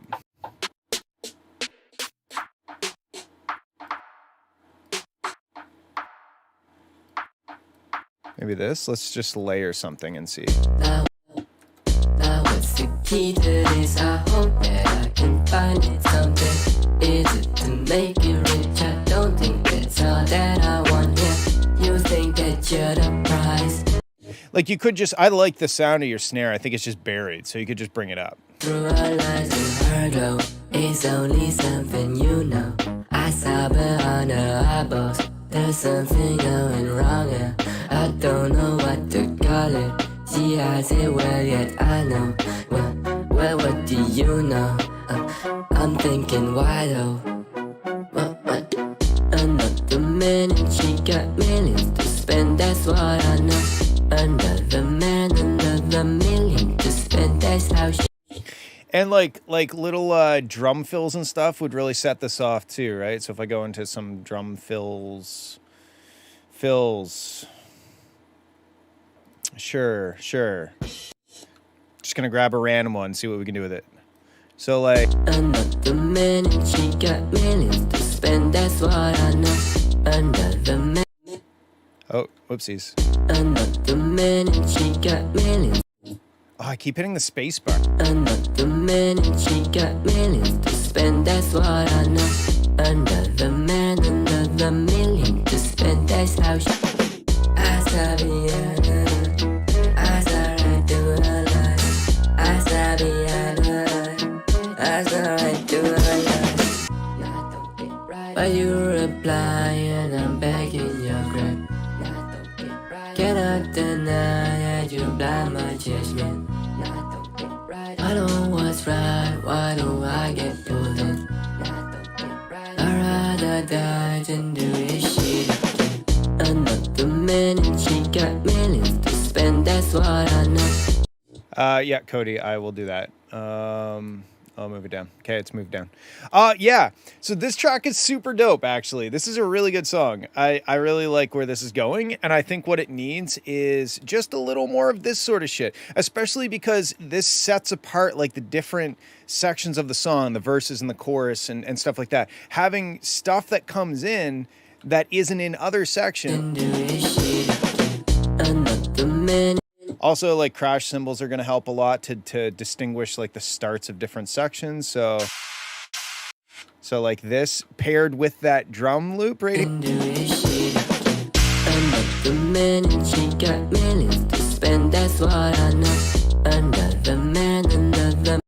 I also think that your drum loop that's in there, the sound, like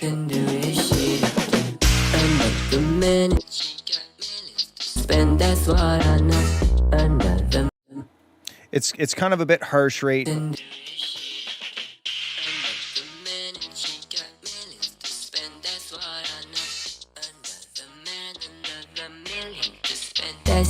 Yeah, right around. Oh my god, just give me a.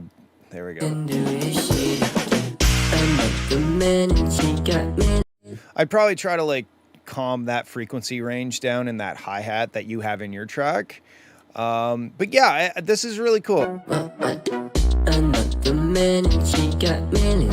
I'd probably try to find like one more higher register, brighter sound to mix in with like the choruses or something. Maybe it's a chord, maybe it's a little arpeggio thing that's at the very start, just something to add some brightness. Cause like most of the elements in this track are dark. Like the track is overall quite dark, and having a brighter element in certain sections of the song would really set that section apart. Right now, there's not a whole lot of differences if we get rid of the shit that I've done.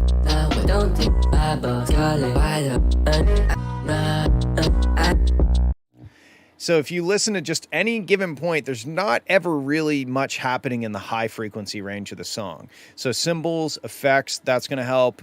Maybe some cleaner sounding drums during the chorus. And then during the verse, you can kind of keep it lo-fi and kind of dark.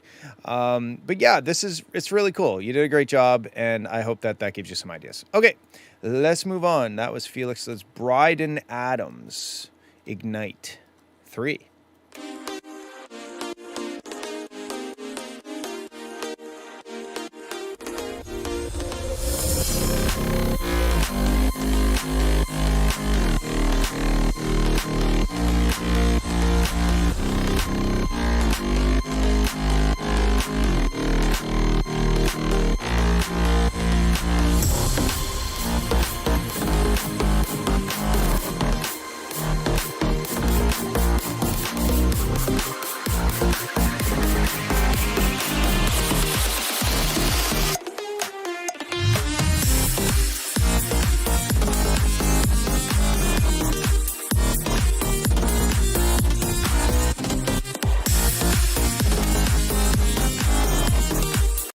All right, you've done some naughty things. There has been some naughty things happening, and I initially noticed it with my ears.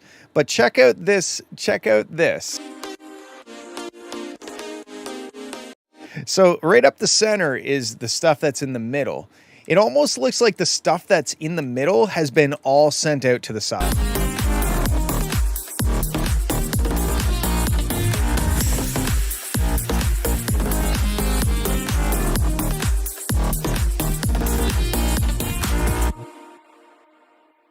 So if you look here, you see how the energy kind of goes like this and then it kind of dips down in the center? You have done some stereoization, I would say, Bryden, Mr. Adams. So I think what you're going for is a nice, wide, exciting sound. But I think you've taken a shortcut to get there with some sort of stereoizer, stereo imaging processing, instead of doing it the proper way where you do it on a individual track by track basis, where you're like, okay, this instrument or this sound it's naturally wide, so let's push the width of that sound and let's use that to add width. But this sound is very, I think it would be okay in the middle, you know, like the bass or the vocals or the kick or snare or whatever. So let's keep those in the middle. Like deciding how to fill out your stereo field manually is always better than just having a track that sounds too mono and then just like applying stereo effects to it to create width. It's much better to do that in a strategic and controlled manner than it is to just spread it out into the stereo field.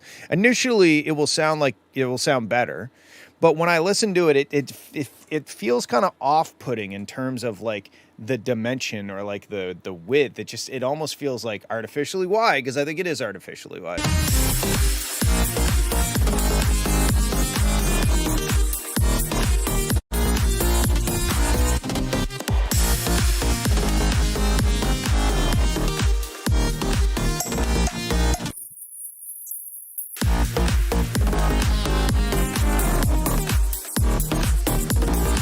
Musically, it's dope.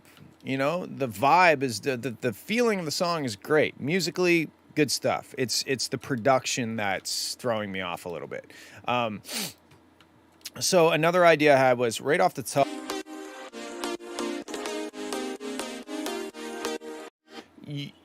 It's when you start out a song with just side chaining, it takes a few seconds for your audience the first time they hear the song to figure out what's going on. Because there's no discernible, like, this is the downbeat. So one thing you could do if you really like this side chainy intro thing is have just a symbol or something at the start to be like, start, dun, dun, dun, dun, dun, dun. And that gives people the reference point of the start of the song. I don't necessarily, I feel like just not having the side chaining here might be a better move.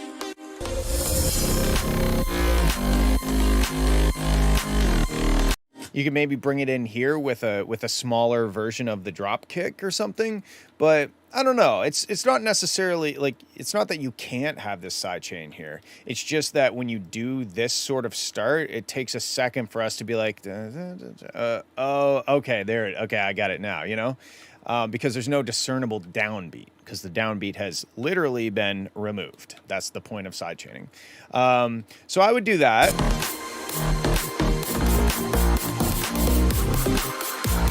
Now, during this section, you've got this kind of weird combination of low pass and high pass sounds. You've got kind of like some of your instrumentation sounds like it's low pass and opening up, but then you have like your snare roll thing that's very high frequency. It almost sounds high, and that's like giving it a very scooped sound.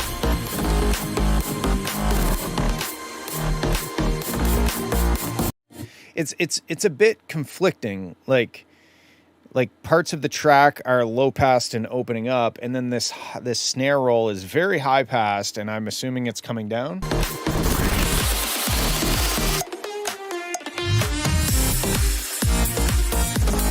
Man, Panda Express is dope. I don't think we have any in New Brunswick, but it's so good.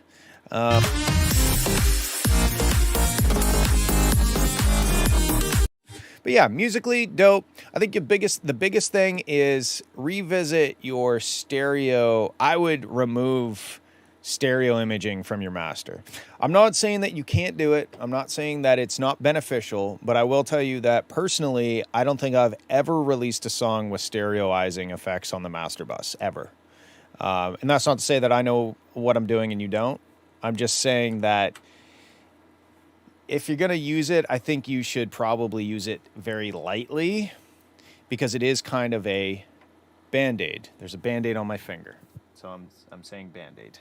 It's very Band-Aidy, and it comes with its list of pros and cons. The pros are that, yes, it is wide and there's stereo field now, but the cons are it's very artificial sounding. So I would start there and see where that takes you. Okay, cool. Thanks for sending. Let's see who's up next. Aiden Dodge, Take My Soul. Please don't skip the end of the song. I feel like it's an important detail. Okay. I've got FL stereo enhancer on the tracks, nothing on the master though. Oh, well, maybe you're just, do you have like a stereo enhancer on like all the tracks or like most of the tracks?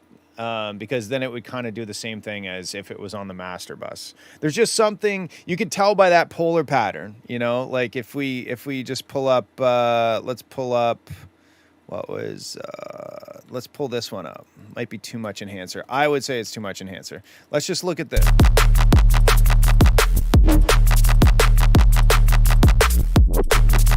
Now, obviously, this is it's a very different track, but like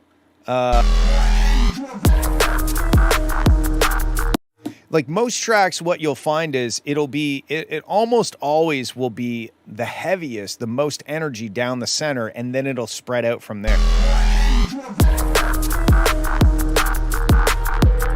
Right? And then if we take a look at yours on that same,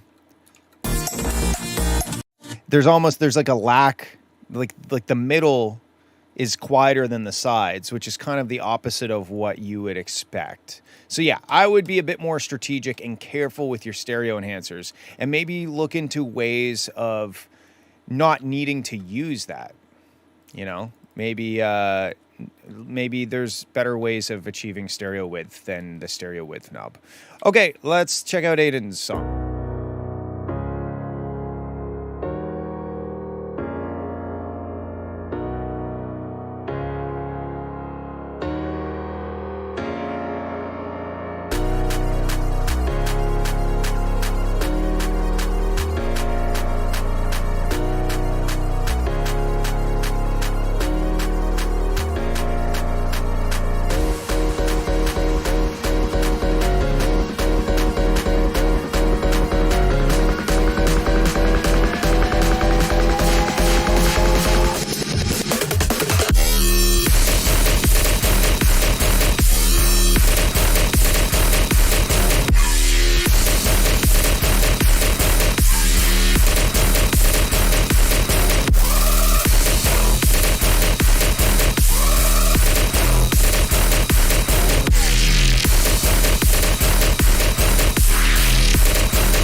I don't really know what's going on. It almost looks like it is a WAV file, but it almost looks like maybe it used to be an MP3 and then it was converted to a WAV or something. I'm not really sure what's going on, but you're right. There is some funkiness happening.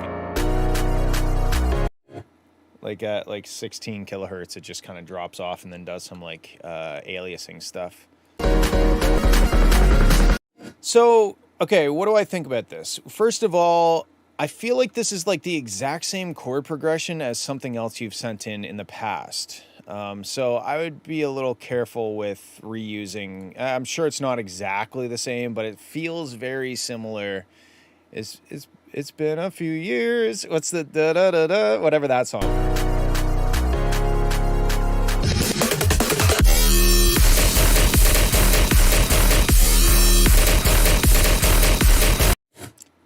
IDC, is that the name of the song? Yeah.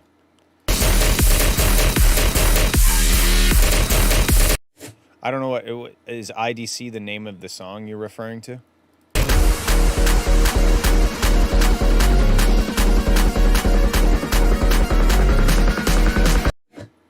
So wait, did you say I don't care question mark? Is that what you're saying? Because if you don't care, I won't review it. I mean,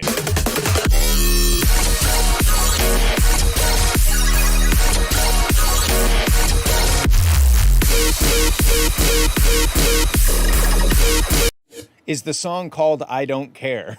I don't know. I don't know what the name of the song is. It sounds, the chord progression sounds the same as that da-da-da-da. That's like the vocal melody. I can't remember what the words are. I just remember the da-da-da-da. But it's a good thing that I remembered that, because that means it's memorable.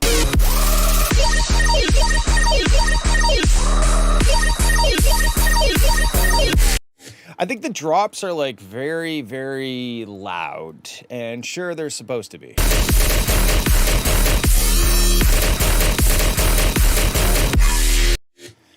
Yeah, okay, then that's the song I'm talking about. And yeah, you're not wrong, Kadia, but I think that the other thing you need to take into consideration is that not only is it the same chords, Sullivan King stuff is louder. Yes, and Sullivan King is better at making stuff louder. It's not an overall volume thing. It's the way that it's louder. Anyway, to get back to Kadia's point about other songs having the same chords and stuff, the other thing you got to think about is his other track started with a piano that sounds very similar to this piano, and it's the same chords, and it's the same tempo. Like, there's a lot of contributing factors to me feeling, I thought I had already heard this song, is why I brought that up, because I played it and I was like, oh, we've heard this song before. But then it got to like here and I realized that it was different. Anyway, yes, chords can stay the same. Yeah, so they're the same tempo.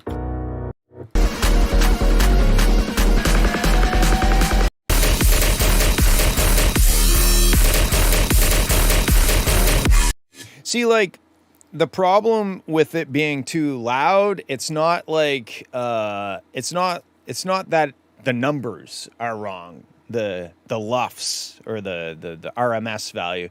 That's not the problem. The problem is that there's too much stuff layered on top of each other. So there's kind of on all the upbeats, there's kind of like a sound, like a clap or something in the background on all the upbeats that's not really doing anything to further the song. It's just adding noise.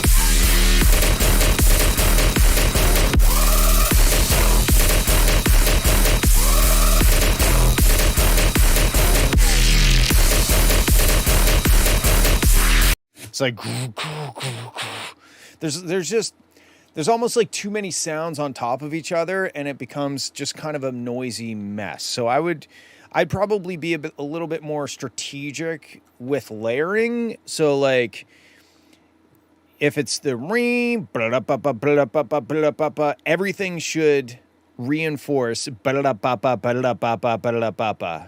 There's other sounds in there that aren't necessarily playing the same rhythm or playing the same note. They might be, but they're kind of dissonant anyway. So it's not that it's too loud and Sullivan King blah blah blah blah. It's that there's too much stuff being crammed in all at the same time.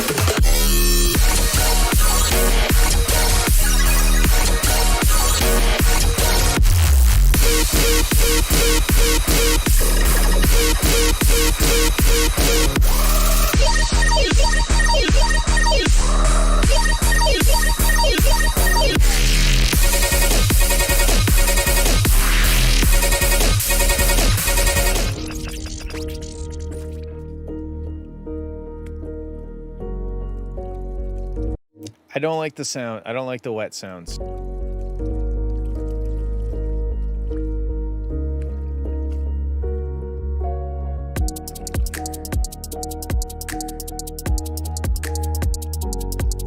I don't know, dude. That sounds pretty wet to me.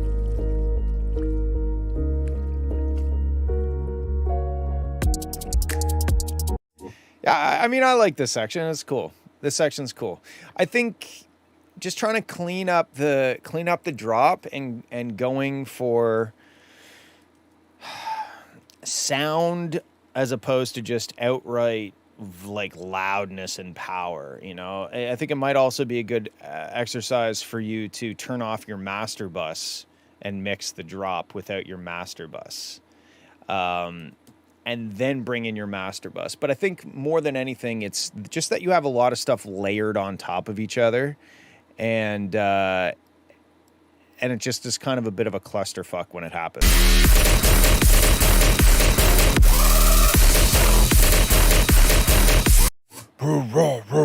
There's like that sound. I can't really see how many sounds there are because it's just like a wall of sound. But I think it's cool. I think it's a cool track. I made sure to keep the mix at -5. Okay.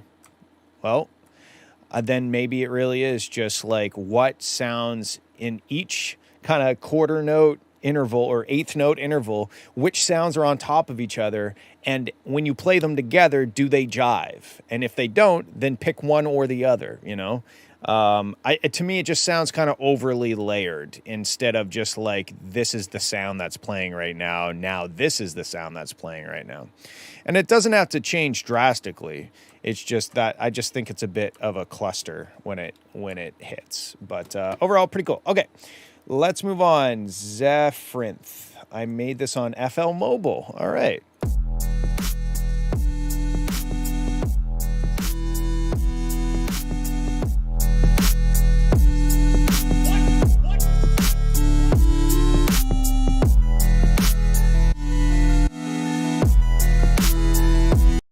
I like the beat. The beat. It reminds me of Madverse City on Jackbox games. I like the beat. I think your main kind of square wave lead sound is just a bit like basic sounding. Like it doesn't really have much character to it. It just kind of sounds like a square wave.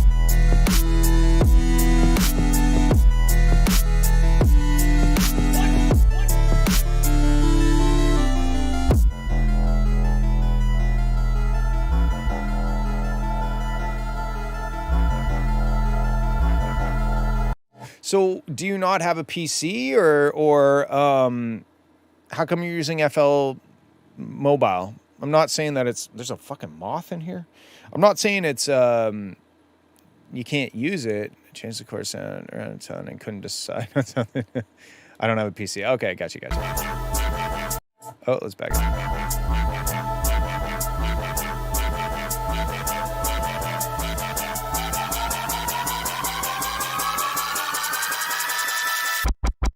What the what?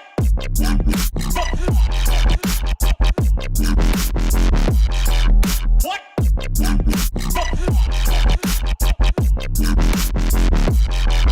What?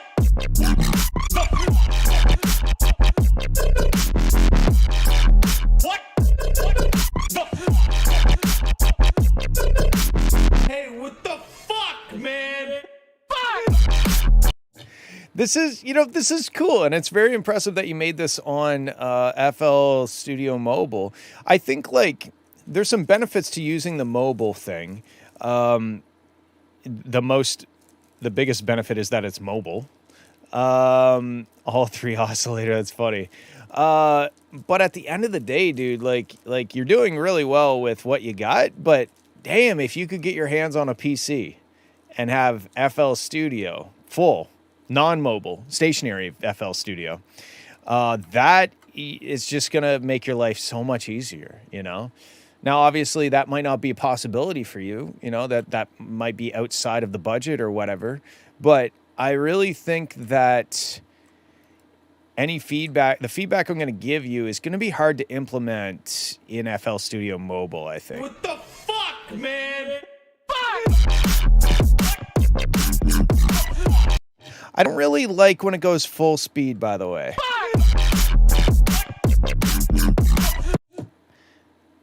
You're going to Sullivan King concert for my birthday.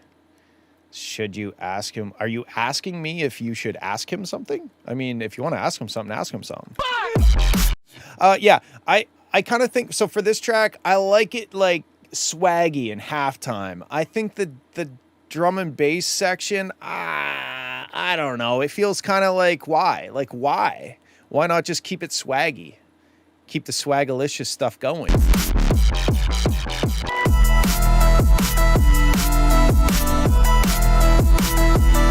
It's very sub heavy too. Like if we look over here.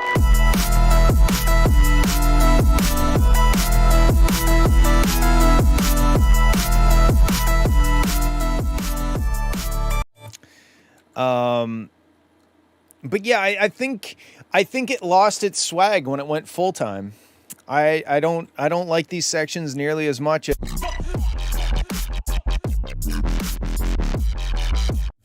This is like mobbing through the hood, like it's like, it's cool. But then when it goes to drum and bass, it loses, for me anyway, it loses its swag. It goes from gangster to not gangster.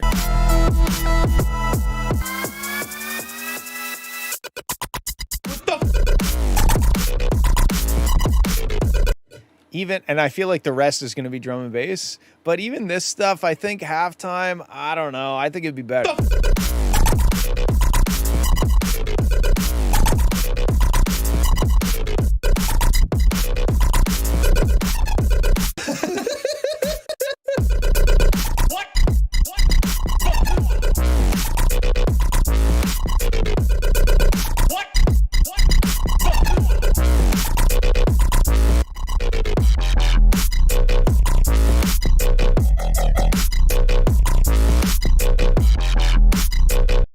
Dude, just go on like Facebook Marketplace and find like a shitty old laptop that'll barely run FL Studio. You're just gonna, you've got like skills.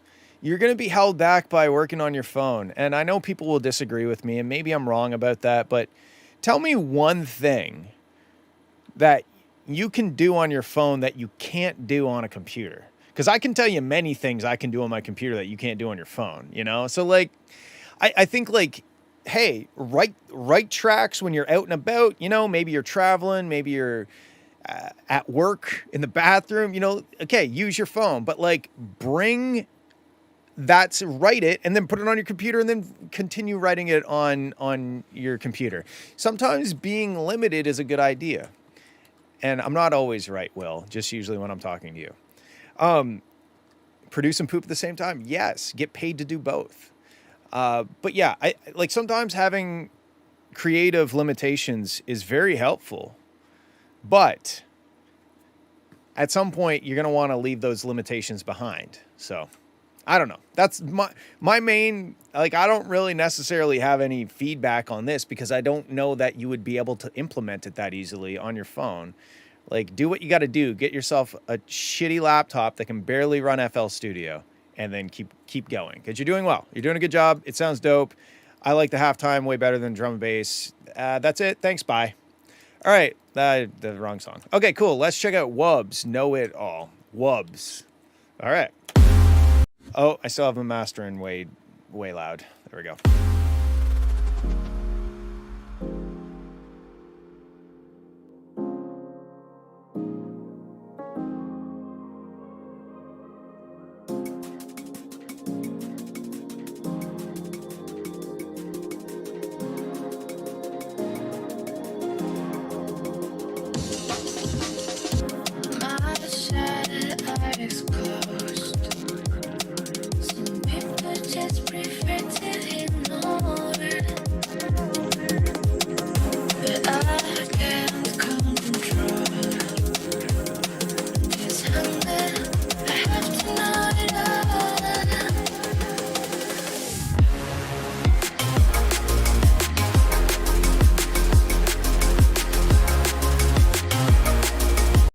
All right, this is super good. I really like this build up, but we got the classic dropping with too many stuff things happening. Things and stuff. There's too many stuff and there's too many things happening in the drop. I'm overwhelmed. Simplify. This can be the second half of the drop. Drop, make it super simple. Then embellish.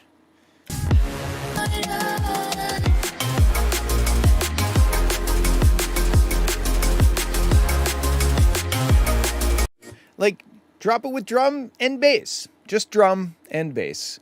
And then start bringing stuff back in. There's just too much. There's too many new elements all at the same time. I don't think there's no crash cymbal. There's no effects. Swooshes, uplifters, downlifters, or whatever we decided last week to call those, downriders.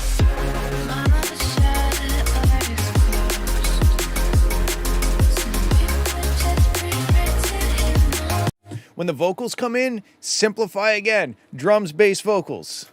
Down pushers, I like that. Make sure those vocals are coming through super clear. So like in this section, I would strip it right back to just like basic drums, the bass line, and the vocals. And then have some like little ear candy stuff along the way too.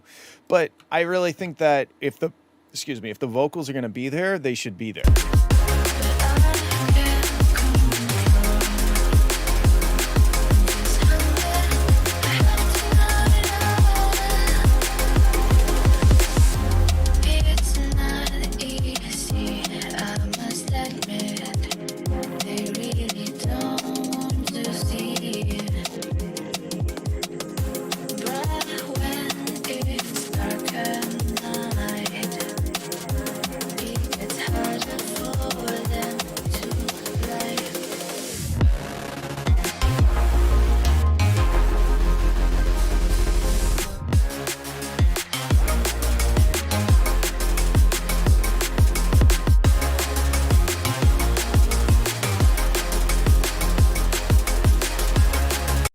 Yeah, I really think the biggest thing that's going to give you the most value here is simplify.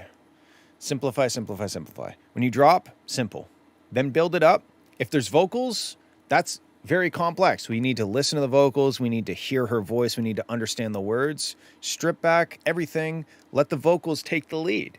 We don't need all the no. We don't need all that stuff. We got vocals to listen to, and that's like tons. So very cool. I just think that you need to simplify your drop sections. And then another thing is the drop feels very like on a frequency range. It feels very lots of sub and then scooped and then lots of brightness. That doesn't really feel like a whole lot happening in the mid range, especially with like your synths.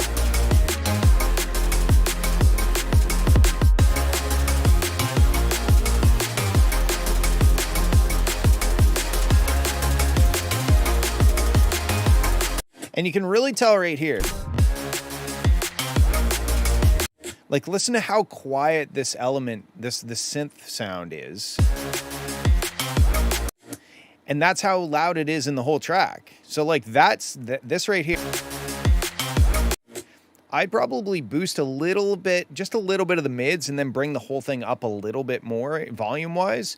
But overall, if you just simplify, you just save it as a new project and go and like make it too simple, push it too far, and listen what kind of effect you get when you go from this and then you go to very simple drum, bass, maybe a couple little elements here and there, and then build it up from there. Okay, that's what I got for that one. Thank you for sending. Let's check out the video. Easy, I must admit, they really don't want to see. Ooh, Kadia, that's kind of what I was talking about. Hear how her delayed vocals are different than her main vocals. To see.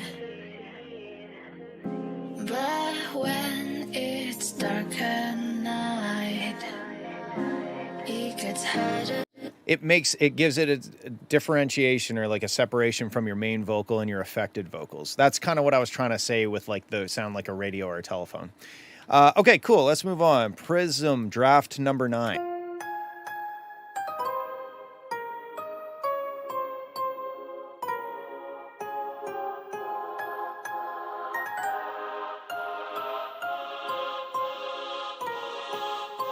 Did you just use a semicolon? Wow.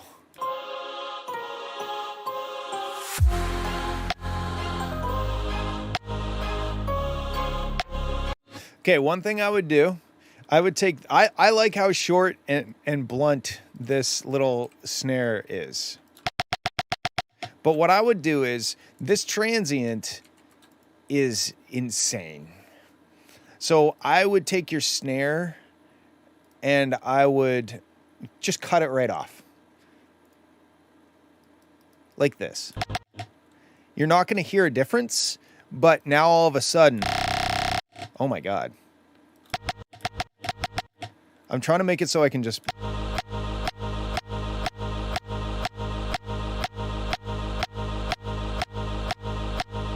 See, you're not hearing a difference, but all of a sudden I've just cut off that huge transient. So it's not going to fuck with your master bus or any sort of dynamic processing that happens downstream from that. I would just limit this massive transient. Okay, cool. I'm beating off a dead horse. Let's go.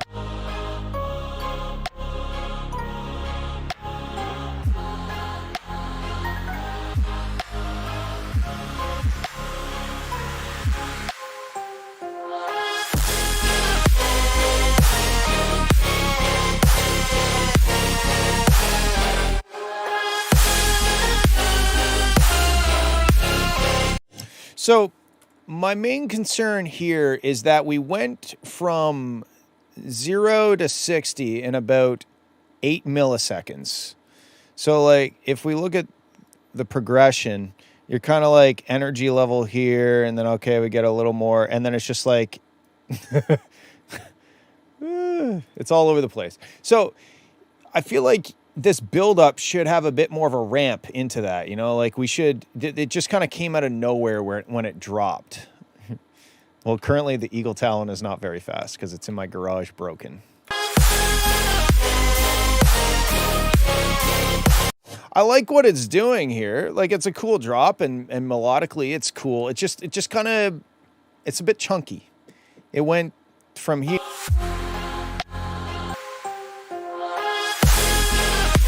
It just kind of happened, right? Like, amp us up, get us ready. Wrong. The two sentences weren't related to the same thing, therefore you can't use a semicolon. I don't get it. Needs work on the layer. It also kind of feels like it could use vocals. I don't know.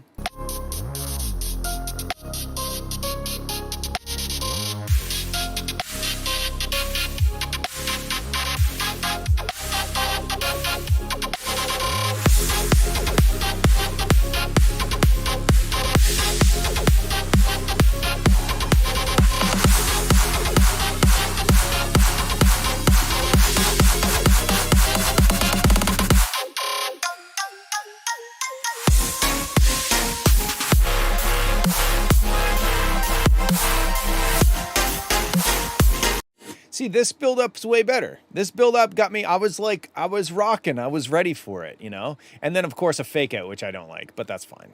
That's a personal taste thing, maybe. Or maybe I'm just right.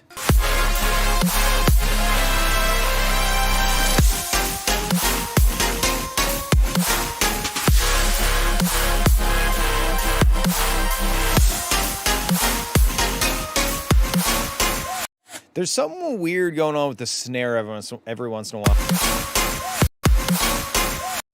It almost sounds like the tail of the snare is sidechained to the snare or something.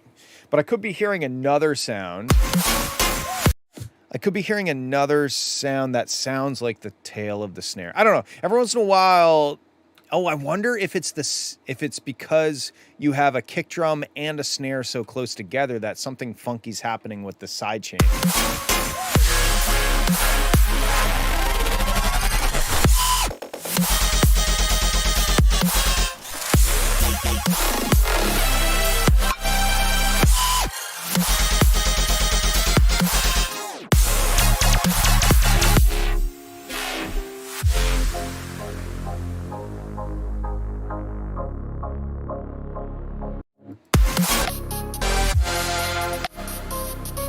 I wonder, I don't know. I like this build up a lot better. It got me ready. We'll leave it at that for now.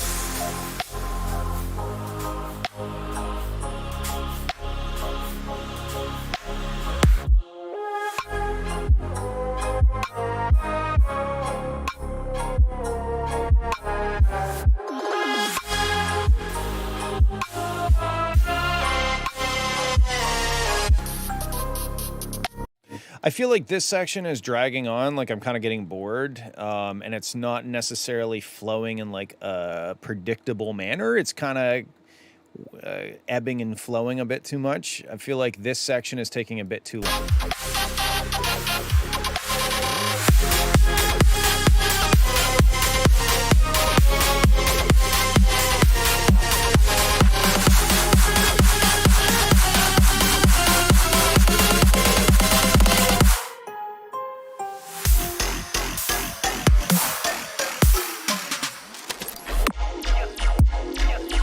Wow, just after I had talked about how much I didn't like fake outs, this is like a full 30-second fake.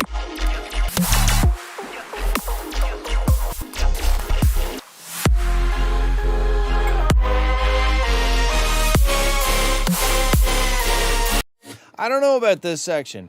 The arrangement is not necessarily flowing in the most strategic way possible, I don't think. I think I'd rather it build me up, let's rock out for a bit, break me down, give me a break, build me back up again, let's rock out for a bit, and then, oh my God, rock out a little longer, done, you know? But that's just how I feel. Anyway, those are a bunch of thoughts. That's how I feel. I think it's a cool track. I think that the build-ups could be better. I think vocals would help maybe arrange this as well if you had some vocals in there to kind of drive it forward. All right, let's move on. Near do well, and I know I got to grab 2 more from the Discord, and I will do that. Wait a second. Did we already listen to Just in Case? Fall Size. Nail Clippings. My God, am I missing a bunch of tracks? Hold on a sec. Or well, we'll listen to this while I figure out where the other files are. Here we go. Ne'er do well.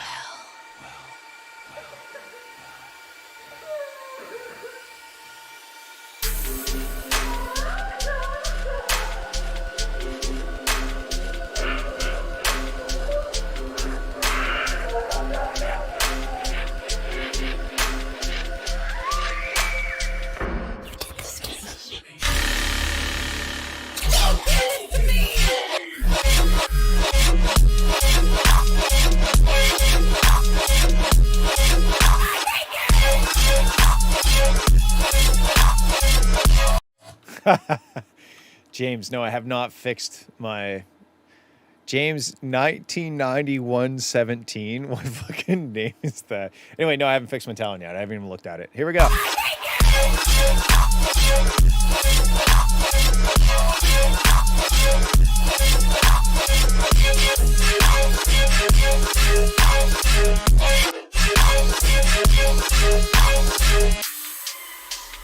The path of victims is endless. I will be your guide. Embrace your tragedy.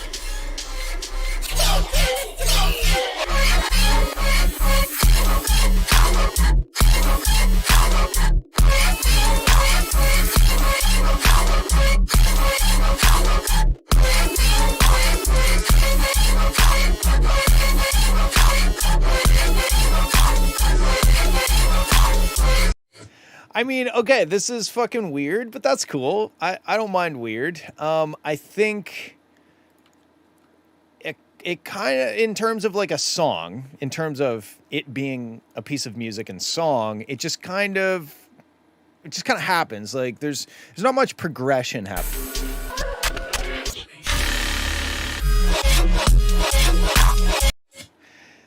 I don't know. It's such a specific style and genre. I'm not really sure how to suggest moving forward, but I do think that having some section that has at least some kind of melody. I guess we kind of have da-na-na-na. Like I really like the drop sections. Tragedy.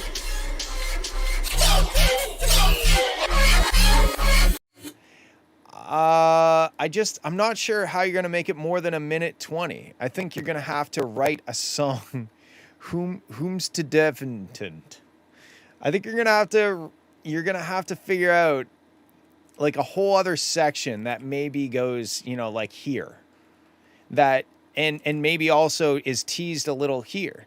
And maybe that section has a little bit more musicality to it so that we have some, even if it sounds scary and horror-ish and dissonant and stuff, if you add like sections that are a little more driving musically, and then you had these dirty drops, then we kind of have the best of both worlds. And that also gives you a bit more length, and nobody's going to complain about that. I think you've got the girth under control. It's just the length is now the issue because it's only like 1:18 long.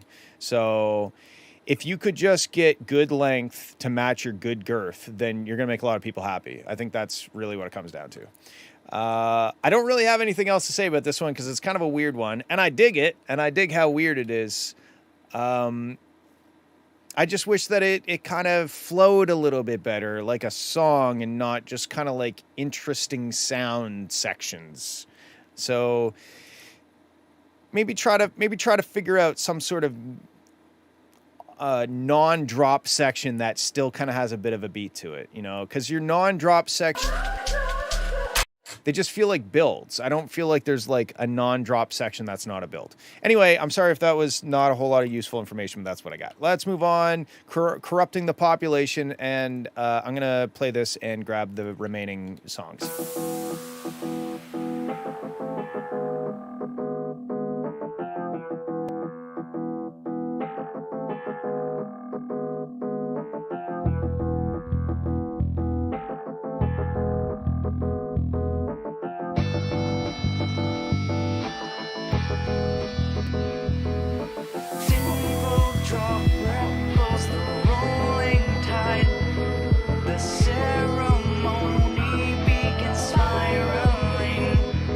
Dude, is this a perfect circle? Dozens of dreams drowning, gasping for air. Suffocation. I think the snare is kind of out of place. It's so like, psh, and everything else is like low passed and stuff. I think the vocals should come up. I don't like this snare coming in at this second. Dozens of dreams drowning, gasping for air. Suffocation. Disintegration, falling to decay. Aspirations run dry. How much time has gone by? There's nothing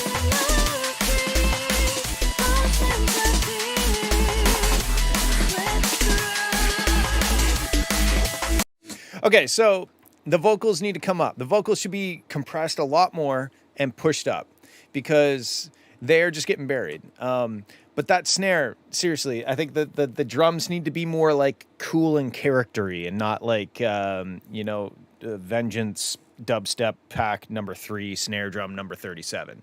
Because everything else in the track feels authentic. But when that snare comes in, I'm like, oh, hey, that's like a dubstep snare. Cool dubstep snare. Okay, let's keep going. Oh, let me back up.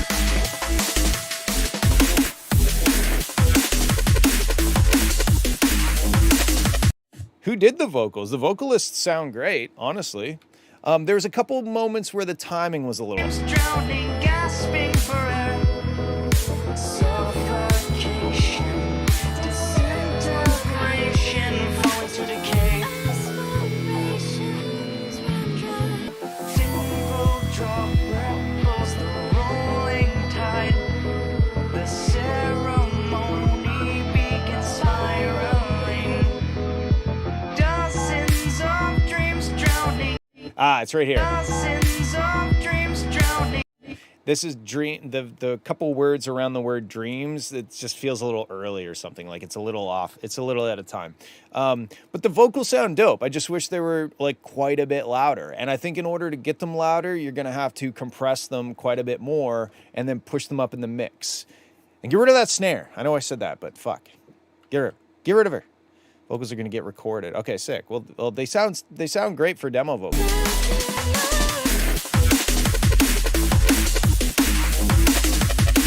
The snare, there's a lot of stuff happening in this drop. There's too much stuff happening. There's too many wubs and wibs and wah wah wah wah. Like it's just kind of a mess. And the snare is very loud.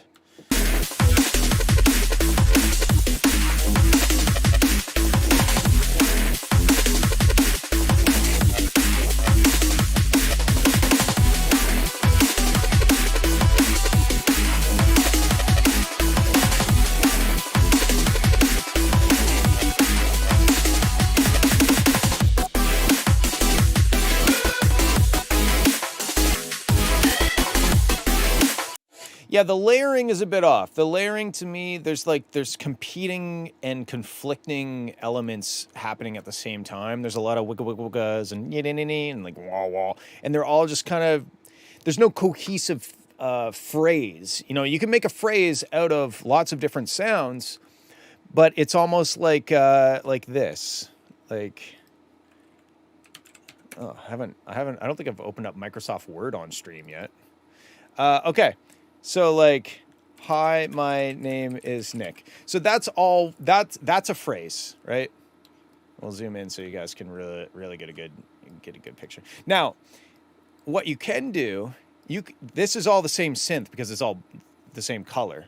But okay, maybe this is one synth and now this is a different synth and this is yet another different synth. This is still a phrase and it's being made out of different different sounds, different synths, but it's still a phrase. Now, the problem is if you also have the brown bike is broken, borkin, the brown bike is borkin, and it is, it's playing different, and at the same time, like this is your timeline, and it's playing these sounds, like, I don't know what's going on. I don't know if this, like, I don't know what to listen to. It's no longer a clear phrase. If you imagine the playhead, you know, God, what the fuck am I doing with my life? If you imagine this is the playhead playing across and is playing high and the at the same time, and it's playing all these things at the same time, it becomes too much of a mess. So you can have a bunch of different elements and different sounding synths. Now, another thing that could happen is, okay, so high is black, that's synth number 1. Well, we could also say high in a different color underneath it at the same time, and that's still going to be the same phrase. And then maybe there's nothing. And now maybe instead of saying bike, it says name, but it says it at the same time. And so maybe that's a layer. That could work as a layer because the phrase is still, hi, my name is Nick. And I hope that this makes sense to you. It makes sense to me. I know it's kind of fucking obscure, but like the phrasing isn't the words. It's the wow, wow, beep, wow. You know what I mean? So to me, there's too much stuff happening on top of each other that doesn't say the same thing. And not in terms of words, but in terms of, you know what? I'm going to put this in the Microsoft Paint file. There we go. Cool. My bike is borking. Let's keep going.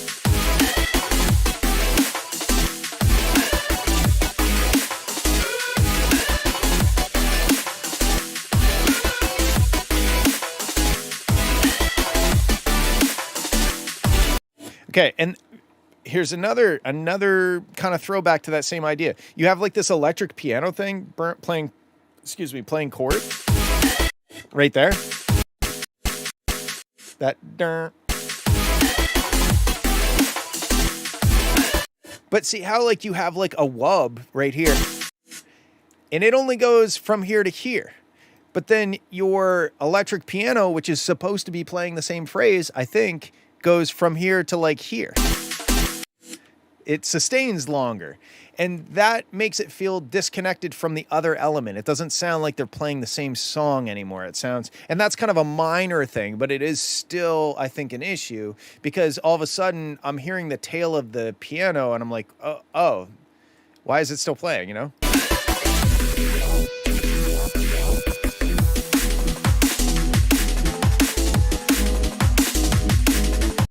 I don't really like the snare, just in general. It is very loud, but I think it's more than that. I think it's the whole Rayhem don't use a dubstep snare for drum and bass. Like maybe if you shorten that snare and tuned it up so it's tighter and higher, maybe that's a better move.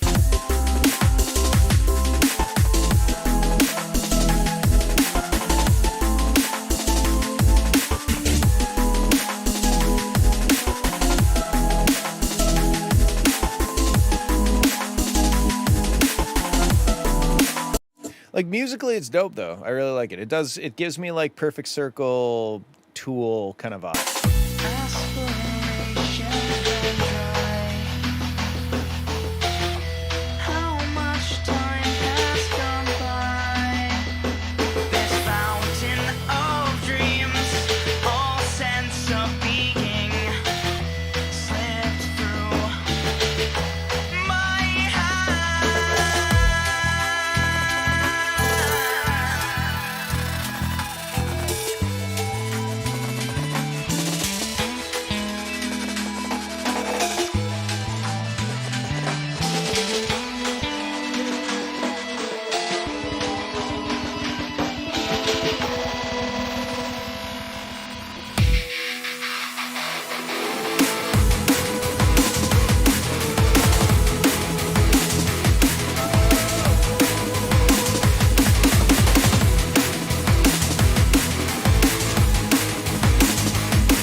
I think the guitar is a little subdued in the mix.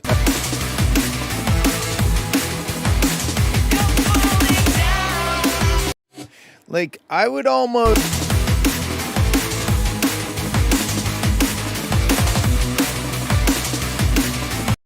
I'd have the sub bass play along with the guitar, but make sure it's playing the deepest note possible. That would work with the guitar, if you know what I mean.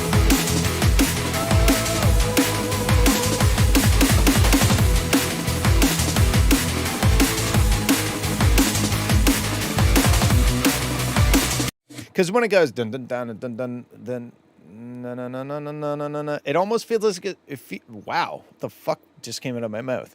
It feels like the guitar is going from playing the root note to a harmony of the root note. There's something kind of strange. I think you should have a sub bass or some sort of bass that kind of gives the. Sometimes what I'll do too, I think I did this in Existentia, is I take the guitar chug and I tune it down an octave and mix it in some sort of creative way. Yeah, you can maybe do the bass guitar. It just, okay, hold on. Right, that feels like a harmony. It doesn't necessarily feel like the root note or something. I don't know. There's something kind of strange. It gives me like tension. Like there's like unresolved tension when it goes to that note.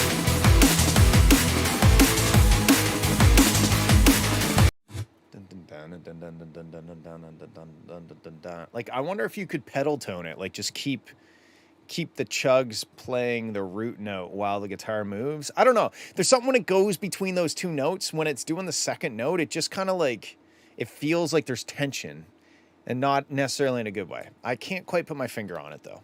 Anyway, it's a very cool track. I dig it. I hope that my notes help in some small way. And if not, hey, you didn't pay me anything, so who cares? All right, let's check out Nail Clippings. I really love this title.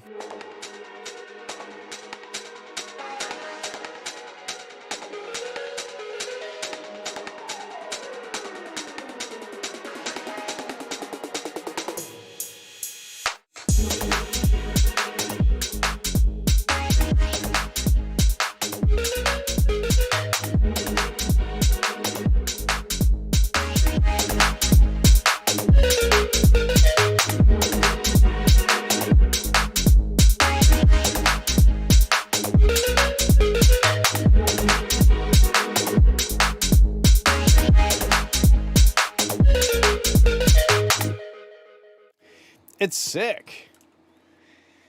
I really like this. I think okay,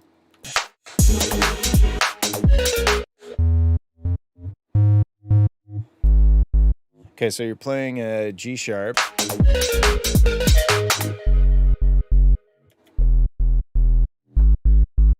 Okay, so I feel like you're stuck, and I think this is what's going to get you unstuck. After this section, play F sharp, and then E, and then back up to G sharp.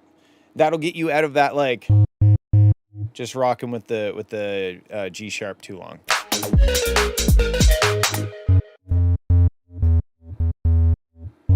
Or you could do E, E, E, F sharp, F sharp, F sharp, and then back to the G sharp.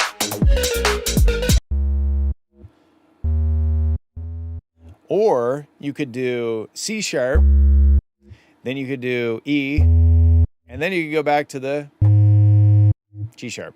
I think getting away from that same note.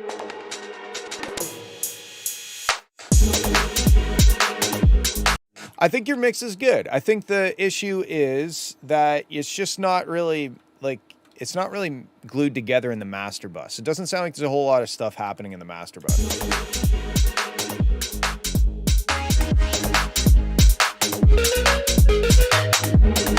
See, like if you controlled, the only thing I would say about your mix is if you controlled your dynamics a little bit more before it hits the master bus, then you can do way dirtier things in the master bus without it mattering. So one thing I do is, like, I'll start bringing this down. And I'll look at what element, and I'll go through and I'll solo different tracks and stuff. What if I want to bring this threshold down to here so that I can get it this loud, I will play individual tracks and see which track is hitting this the hardest, and then try to figure out how to control the transients or the dynamics of that stuff before it hits the master bus, because then your master bus is going to have a much easier time dealing with it, right? Oh, I'm sorry. You're right. Sorry. I keep forgetting that my big, dumb, stupid head is in the way. The song is sent as indie rock, so should probably have asked you to. Yeah, I'll do feedback on fucking spoken word poetry if you want. I don't give a shit. Anyway, here, this is what I meant. So, okay, you got your mix. It's going into your master limiter. You start bringing it down to make things louder. So right now, if I have it here,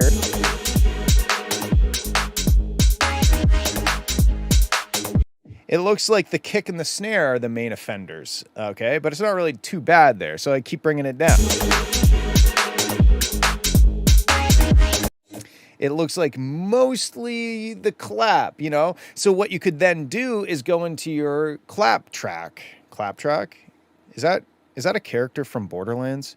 Anyway, go into your clap track and maybe clip the transient off it a little bit, or compress it, or limit it there. That way, okay, now we're not getting as much gain reduction, and we can now bring this down further. Okay, now, oh, the bass, anytime the bass hits, I'm seeing a big reduction in gain with the limiter. So maybe I should try to, maybe the bass needs to come down a little bit. Okay, that's great. Now I can go down further, and that's how you kind of work your way down, and you keep finding these transients and these loud peaks. Maybe every time the crash hits, it's like, wow, I can really hear the master limiter when that crash hits. Maybe I need to turn the crash down, or maybe I need to compress the start of the cymbal so that it's not as loud.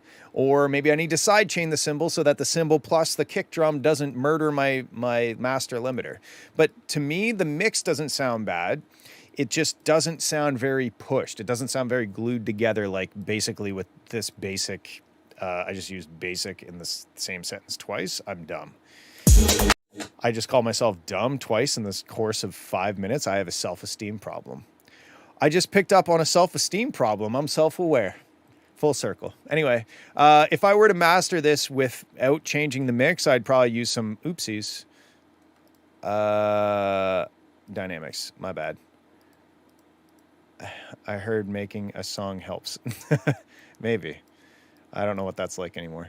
Okay, let's go and just do a very basic master on this. I mean, your biggest problem is that you don't have a song yet. You have a couple cool ideas, and you need to. The first thing I would do is to write the rest of the song. I wouldn't worry about this shit until you're done that, because it doesn't matter how good one section sounds if it's only one section. So write the song. Okay, now that we've gotten that under control. What I do is I'll do some EQing if I need to. I'll bring it into a multi-band compressor, and I'll start controlling the dynamics of each individual frequency range. So let's start with the low frequencies.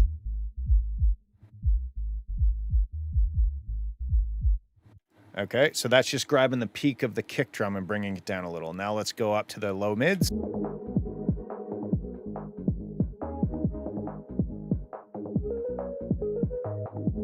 Okay, then we go up to here. So like using this, what this is mostly going to be doing is probably controlling the transient and the dynamics of the clap, because that's the loudest element in this frequency range. So we're kind of controlling individual parts in the master. And you can see that gain reduction mostly is happening when the clap is happening. So that's how we know that we're mostly affecting just the clap with that. And then we go up here. And I'm just tickling these compressors. I'm just using these to keep each individual frequency range kind of under control. Now I go to my master limiter.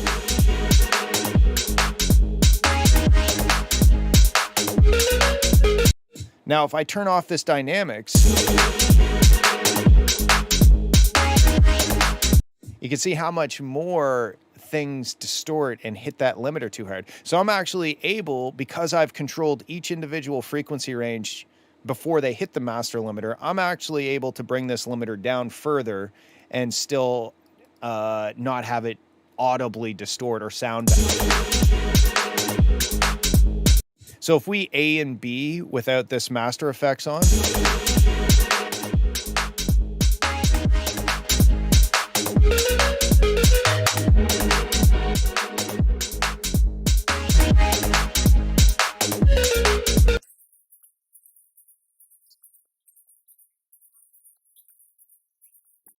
Another little trick that I do is sometimes, most of the time, I'll go into my mid-side EQ and let's change this to high shelf analog.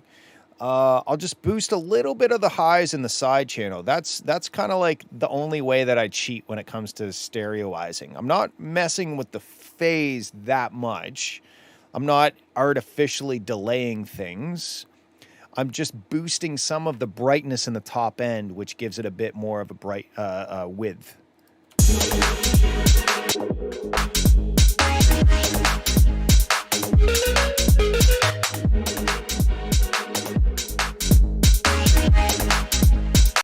And that's what I would do. I think it sounds great.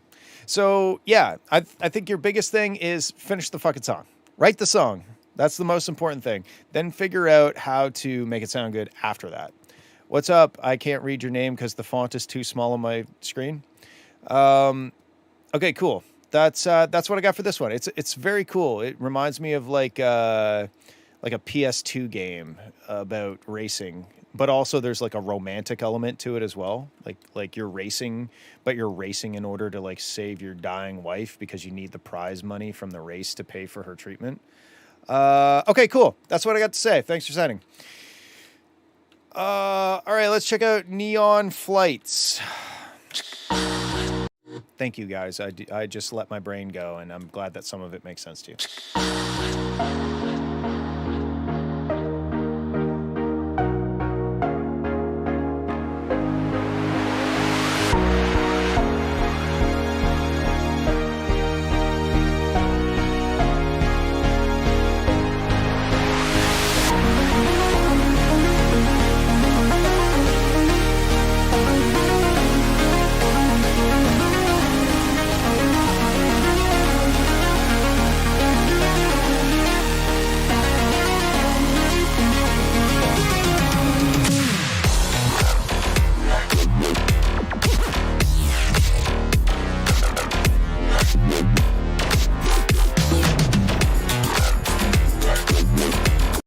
Dude, there's some like retro wubs. I can't believe I'm saying retro wubs, by the way, but that is what that sounds like. The only issue I have right now is that why do the drums sound like they're flamming? It sounds like there's transients that aren't really lined up. Like right here. Sounds like the kick drum has two transients.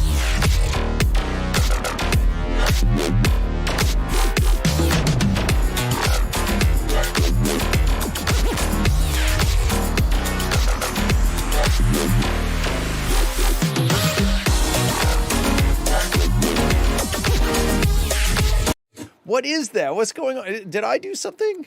I don't think I have any effects on it. To me, it sounds like there's like a very slight delay on the kick and clap.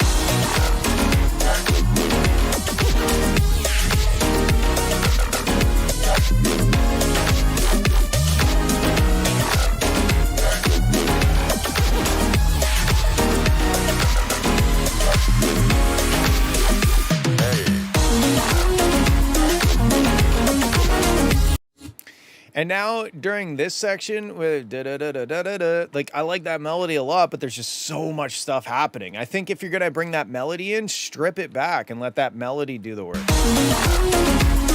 It's also very like loud in the yeah, right in this area.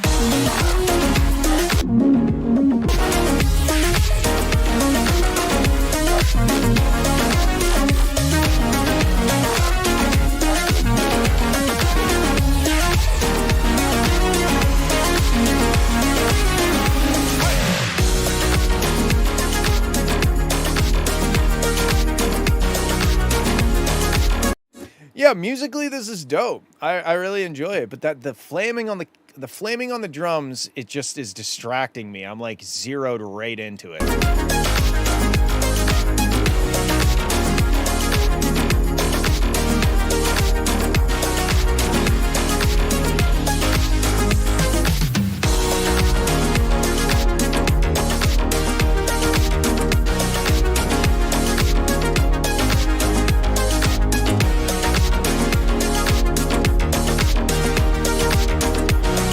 It almost sounds like there's finger snapping every quarter note. And I don't know. Maybe I'm full of shit. I have no idea. But that's, to me, it sounds like finger snapping every single quarter note.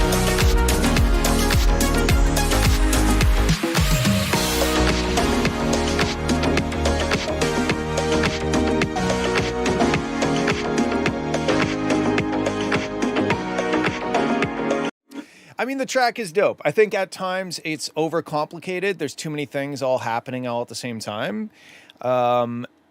And the flamming. Those are my two notes. We are all full up for today, dude. I cut it off at 20 and I actually have 21 tracks, but I do it every Friday. I give in-depth feedback. So if you hop on my Discord, I will have a thread for next Friday, and you can dump your track there. Also, there's just a general production feedback stream, feedback channel on my Discord where you guys can just share your tracks and get your own thoughts. But I dedicate 2 to 3 hours every Friday to listen. Yeah. You're a bit late, and I'm not worried. All right, let's check out this next one. Thanks for sending that, Fred. It's dope. Figure out the flamming. I don't like it. Maybe you do. I'll go fuck myself if you do. It's fine. Okay, let's check out Raise It Up.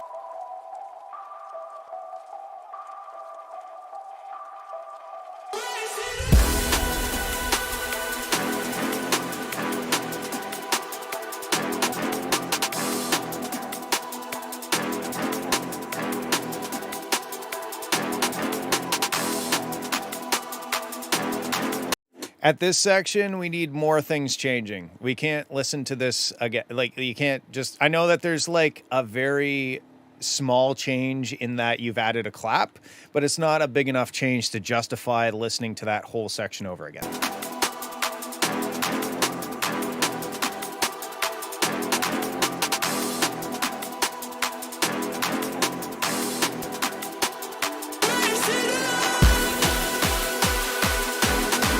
Or like, why is this section even here? Do we need that section? Can it just go from that to that? Maybe. Or maybe some effects and a bit more drum pickup or another element.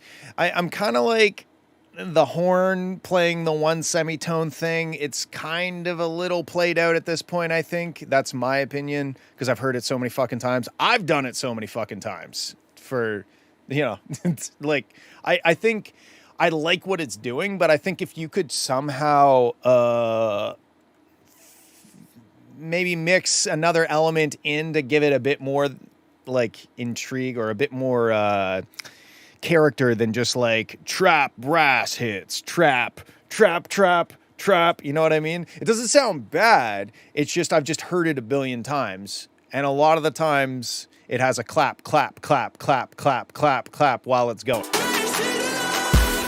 The track sounds dope so far, by the way. I'm just talking like you could probably still accomplish the same thing, but maybe with a different sound that's just bringing out something new to the table.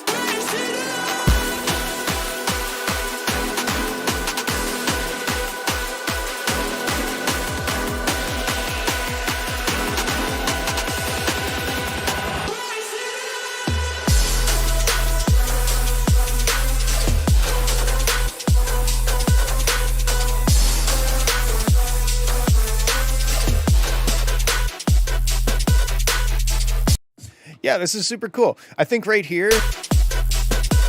that is very quiet compared to everything else. Like if we mute the, let's take this back here.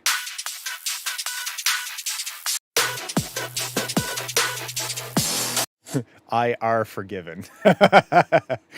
Oh, we have the best English. That's hilarious. Yeah, I think that's very quiet, especially compared to the 808.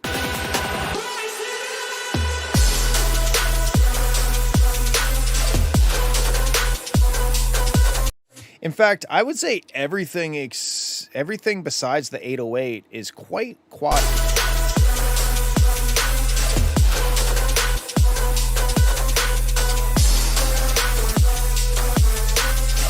Like the drums in the 808 are super up front, but all the melodic stuff is really being pushed back quite a bit. So I would probably What I would do is I'd probably take your 808 and your drum bus, if you have a drum bus, or all of your drums, and I just bring them down. And then you can bring your master limiter down with them, and all of a sudden they come back up because of the limiter, but now everything comes up with them. Because yes, we want the 808 to be banging, you know, and we want the beat to be banging, but not at the expense of the music, because this is music.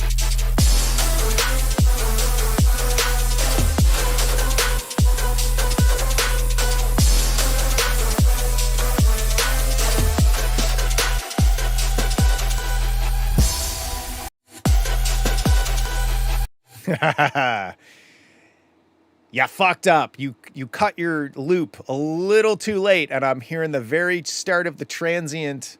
Because I bet you if you look at your top drum loop, it's gonna look like this. You meant to cut it here, but you cut it like here.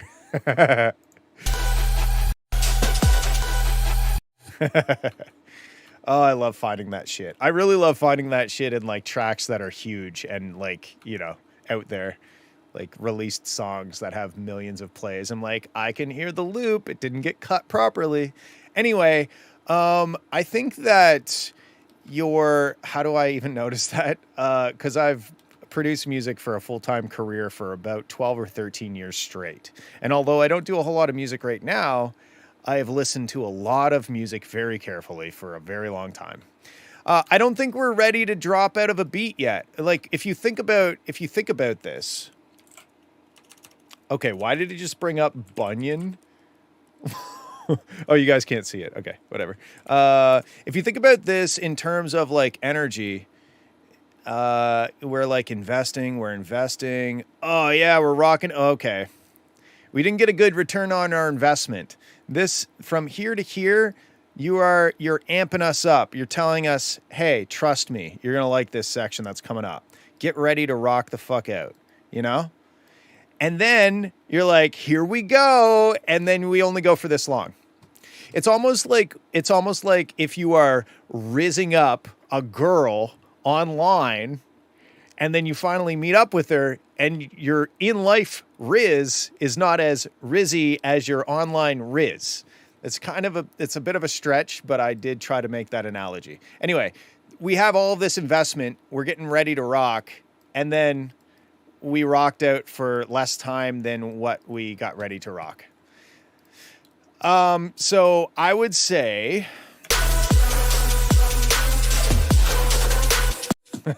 I have very colorful ways. I just let my brain go and it's connected directly to my mouth with no filter. I would say you've got like this kind of like big, like almost like festival main stage vibes. What I would probably do at the end of this section, I would have it go to like a more tighter section, more like bass driven. Wow, wow, wow, wow, wow, wow, wow, wow, wow, wow, wow, and have like a wub doing kind of like your the melody that's being played by like the Martin Garrix synth sounding thing. I hope that's not offensive, but that's just what comes to mind when I hear like don don don don. It's like very, you know. Yeah, I would have another section, like a B section of the drop that's more like beat driven and less like throw your hands in the air, we're at a festival. He is risen. He is risen indeed. And then what happens is if you make this section longer, then all of a sudden this breakdown is more deserved. We're ready for a breakdown. We're like, thank God there's a breakdown. I need to like catch my breath. Before it was like, oh, okay, I wasn't really ready to stop rocking out yet.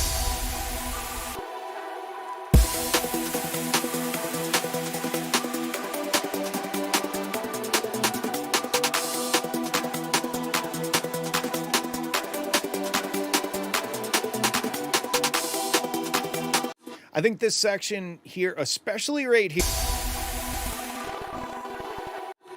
I don't know. I'm not super impatient, you know. I'm 36 years old. I've still got a little bit of patience left, not a whole lot. But this is stretching my patience. I think this little exhaust thing could be half as long. I don't know that it needs to be that long. And then when it gets to this,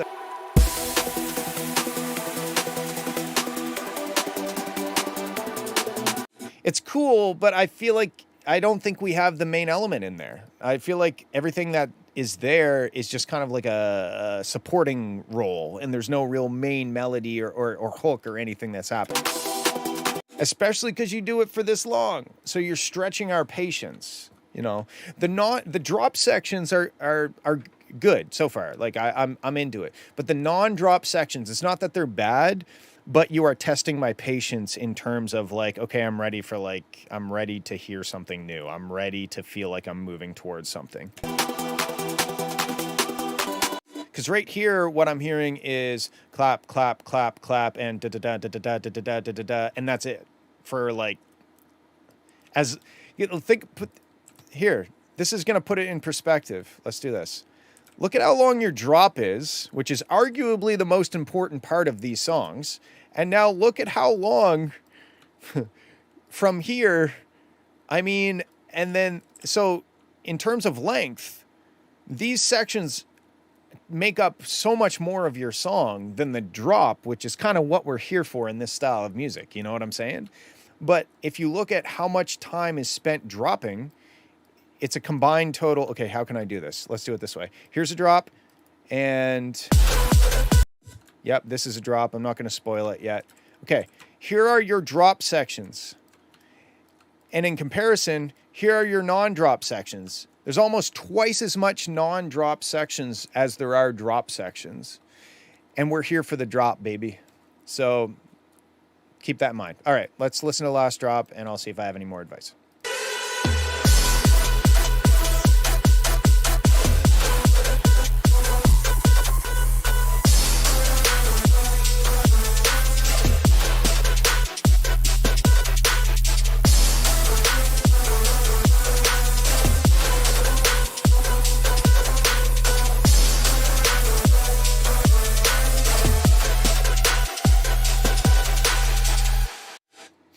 And then, you know what, the other good thing that's going to happen if you have more drop sections is you're going to go from a 2.5 minute song to something more typical, like a 3.5 minute song, you know? And the audience is really there. We're there to rock out during the drops. The other sections are important too, because they provide context for the drops. They provide anticipation, excitement, teasing, foreplay, etc. They're important too. But we're really here for the drops, so give us more drops. And I hope all that made sense. That's what I got for you. All right, let's check out the last one of the day, Just in Case, featuring False Eyes.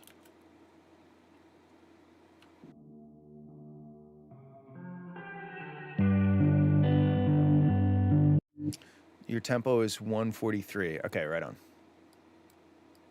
Oh no, I touched the forbidden fraction. Okay, there we go. 143. Beautiful. That's beautiful. Okay, cool.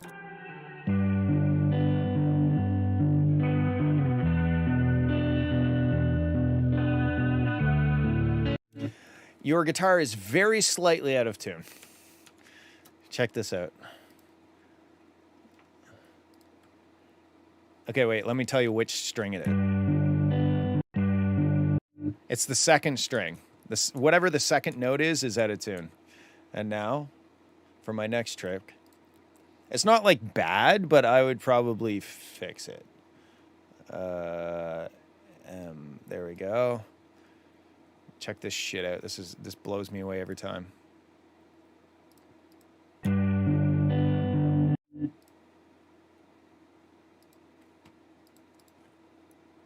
Oh. What? Oh, sorry. It's flat. I think your second note is flat. That's my prediction. And then we do this. No way. It's sharp. Fuck. I fucked up. Actually, the whole thing is kind of sharp.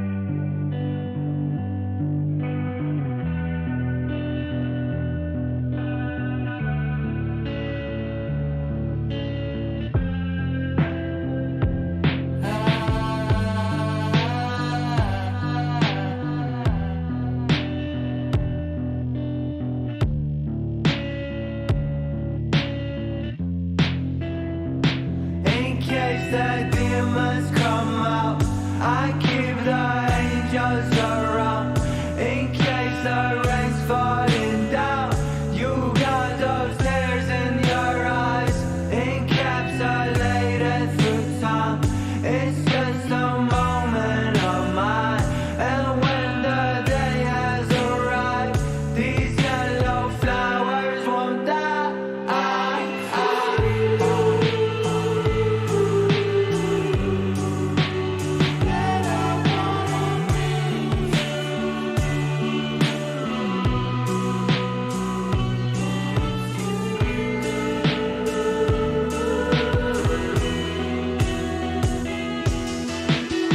Above the sky and underline, I could see us smiling down. This doesn't sound like a light beer. This sounds like an Indian pale ale, otherwise colloquially known as an IPA, because it's hipster. I like this. This is cool. This is very indie. I dig it. I have some ideas. The first thing is, yes, the guitar is slightly out of tune. It's not that bad, but it's just that it's like the only thing in the mix, and it's just not quite in tune enough. I don't think you can fix it without retuning and re-recording, but I do think it might be worth doing that, especially because it's the first thing we hear and it's just kind of like a little out of tune. I do like the chord progression. It reminds me of Black Hole Sun by Soundgarden. In case the demons come out, I keep the angels around. In case the rain's falling down, you got those tears in your eyes, encapsulated through time. It's just a moment of mine. Now, why not have some, it doesn't have to be super like insane sub bass, but In case the demons come out, I keep the angels.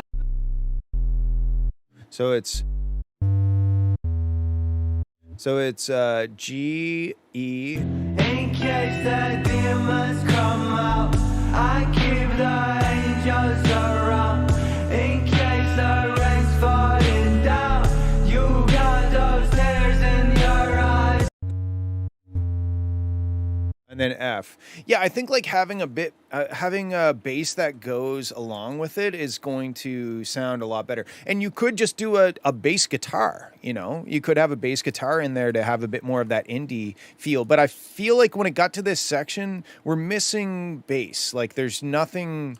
It's okay leading up to there, but now it feels like we're in the song, but we don't have a bass instrument to provide that like foundation of the chord progression. So I think having a bass in there will help, and it could just be as simple as mixing in like a sine wave sub bass, like what I just did, very poorly because I was just playing along to a song I don't know. In case in your eyes won't die.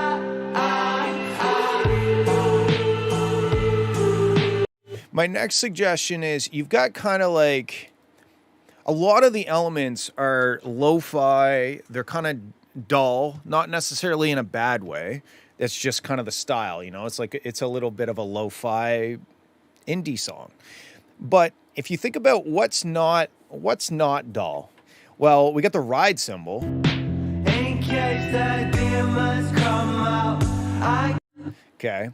Now, when we get to the chorus, I'm assuming this is the chorus. I haven't listened to the whole song, but we still have the ride cymbal, but we had it before. So there's not a whole lot changing in the chorus. Musically, there is. We're changing up the chord progression, everything. Musically, we're changing. Sonically, we're not really changing. There's not a lot of production stuff that has changed when we got to the chorus.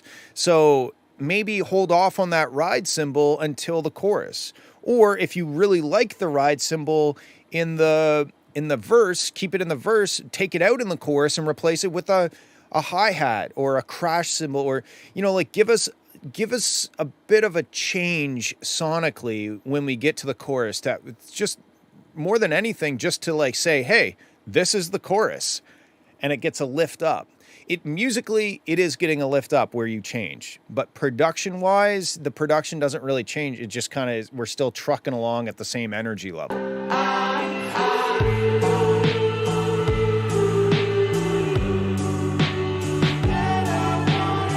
So we get a bridge before we get a chorus.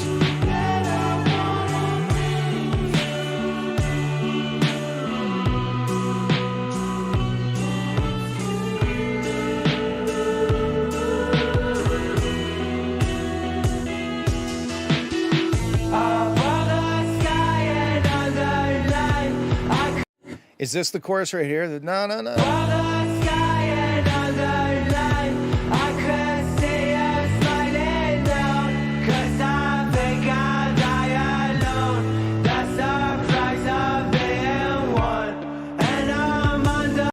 It sounds like there's some wrong notes happening too. Like right here, there's like a rumbling. There's no chorus. I guess I just yeah, that's fine. I mean, like it's, you know, it's kind of a bit of a hipstery kind of song, so it's okay that it doesn't necessarily have typical structure or whatever. That's fine.